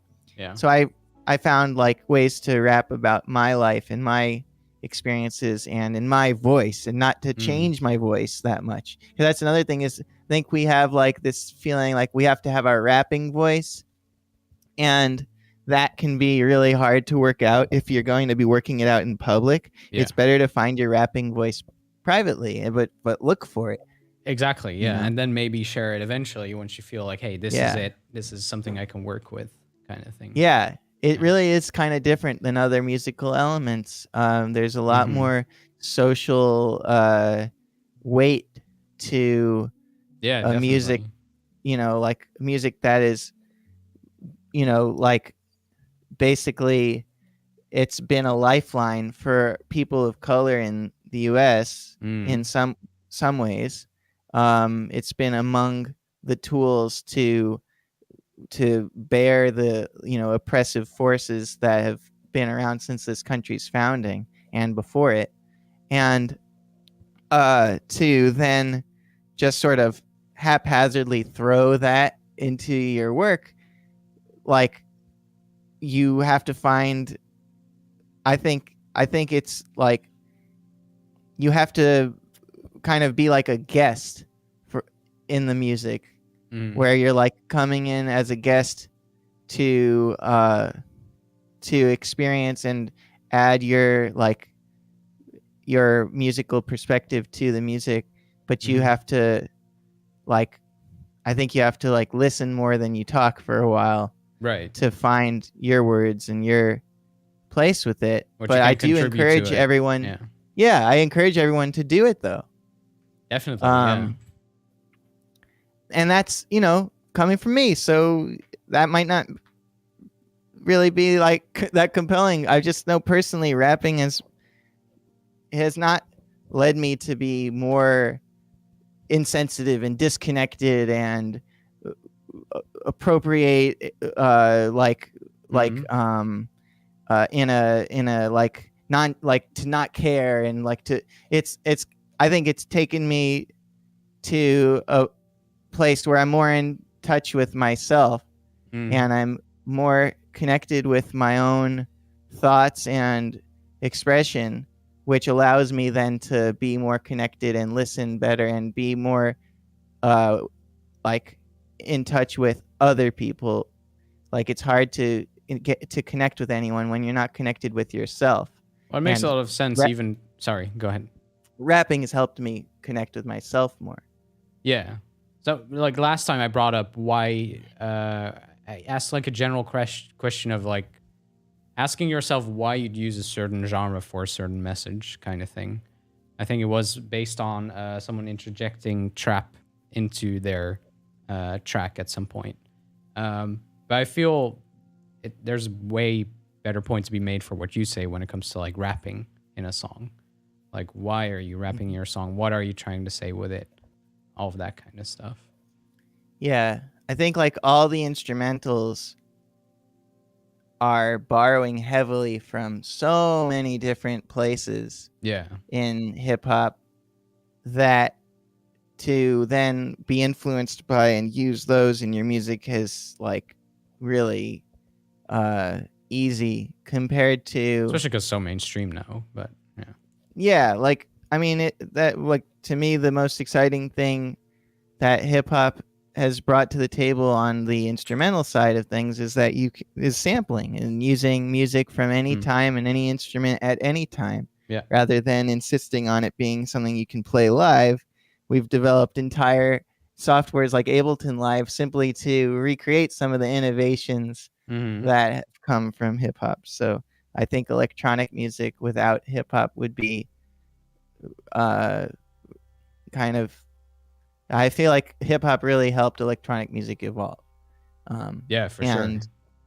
So I'm just, I'm just like trying to encourage everyone to do it and also acknowledge why I think some people would feel uncomfortable with it and say like, I hear you and I'm not going to force, I don't want to force you. Yeah, for sure. New challenge coming soon. Keep an eye on the Discord, discord.gg/Hugo Moroux. If you're not in there for some reason, be sure to join. You'll find it there. Big thank you to all of you for sending in your music once again. Pleasure listening to all of it. Big thank you to Ben for joining us once again. Always a pleasure for doing this. I'm glad to be part of it. And it's been a stabilizing force for me. Awesome. Has it been liked for me? Making one. It has been for you? Yeah, absolutely. Good. Yeah. It's important. yeah. I feel it's a very important part of Sticking the with month. it. Yeah. Yeah. Please go check out Ben on Twitch. Check me out. Check him out everywhere. I mean, it's just Ben Levin. Ben Levin Music. Ben Levin Music Group. Ben Levin Music on Twitch. Also, benlevinmusicschool.com, where you can get some lessons with Ben that I highly recommend you take because they're good. They're good stuff. Look at him. The man knows what he's talking about. I've some never taught a lessons. single lesson in my life, and I'd really like the chance to try. There you go. There you have it. And once you've tried Ben's lessons, try some lessons with me. It's also pretty cool. I also have some slots That's a available. good idea. And it's really fun. Yeah. We both love Hugo to has teach. taught. You've taught a lesson. I've taught maybe one lesson, yeah. Yeah, maybe. Maybe I about guess. one. Something It's like not that. so bad. You did teach one, didn't you? I'd like to do another one, I guess. Well, now's your chance, everyone. You could be Hugo's second student. Or Ben's first student. Yeah, I mean, that's exciting. What an opportunity. I can't even imagine what that would be like. It's crazy. Hello, my name's Ben. I'm your teacher today. They'd be like, I know. I signed up. And I'd be like, oh my God, that's so cool. You've heard of me? Yeah, you get so nervous and all that. Yeah, I'd be like, so the guitar. Oh, I don't play guitar. Oh, well, what do you play? Keys. Oh, I'm not very good at keys. Well, what are you working on these days? Oh, music you could never play because I'm better than you. I'm the student and you're the teacher and I'm better than you. Dang. I want a refund. And then I say, but okay, I'll give Is that you exactly a refund. how it will go? Because I'm signing Probably. up. I'm on The the first website time. right now. You're on your way to a refund. Yeah, it'll be Oh, good. yeah. You'll see it in your PayPal. It'll come back. Whoa, 50 Witch King? Have we done 50 lessons together? That's crazy. It's all lessons. It's a lot more than one. Okay, I guess you lied. I guess there's been a couple more. Thank you all so much. We'll see you real soon. Check out the Discord. You'll see the prompt there. And I will see you soon too. I'll be on a little holiday, but streams and streaming will come back first week of July. It's July already. First week of August. Take care, everybody. Thank you so much. We'll catch you next time. Bye-bye. Bye-bye. See ya.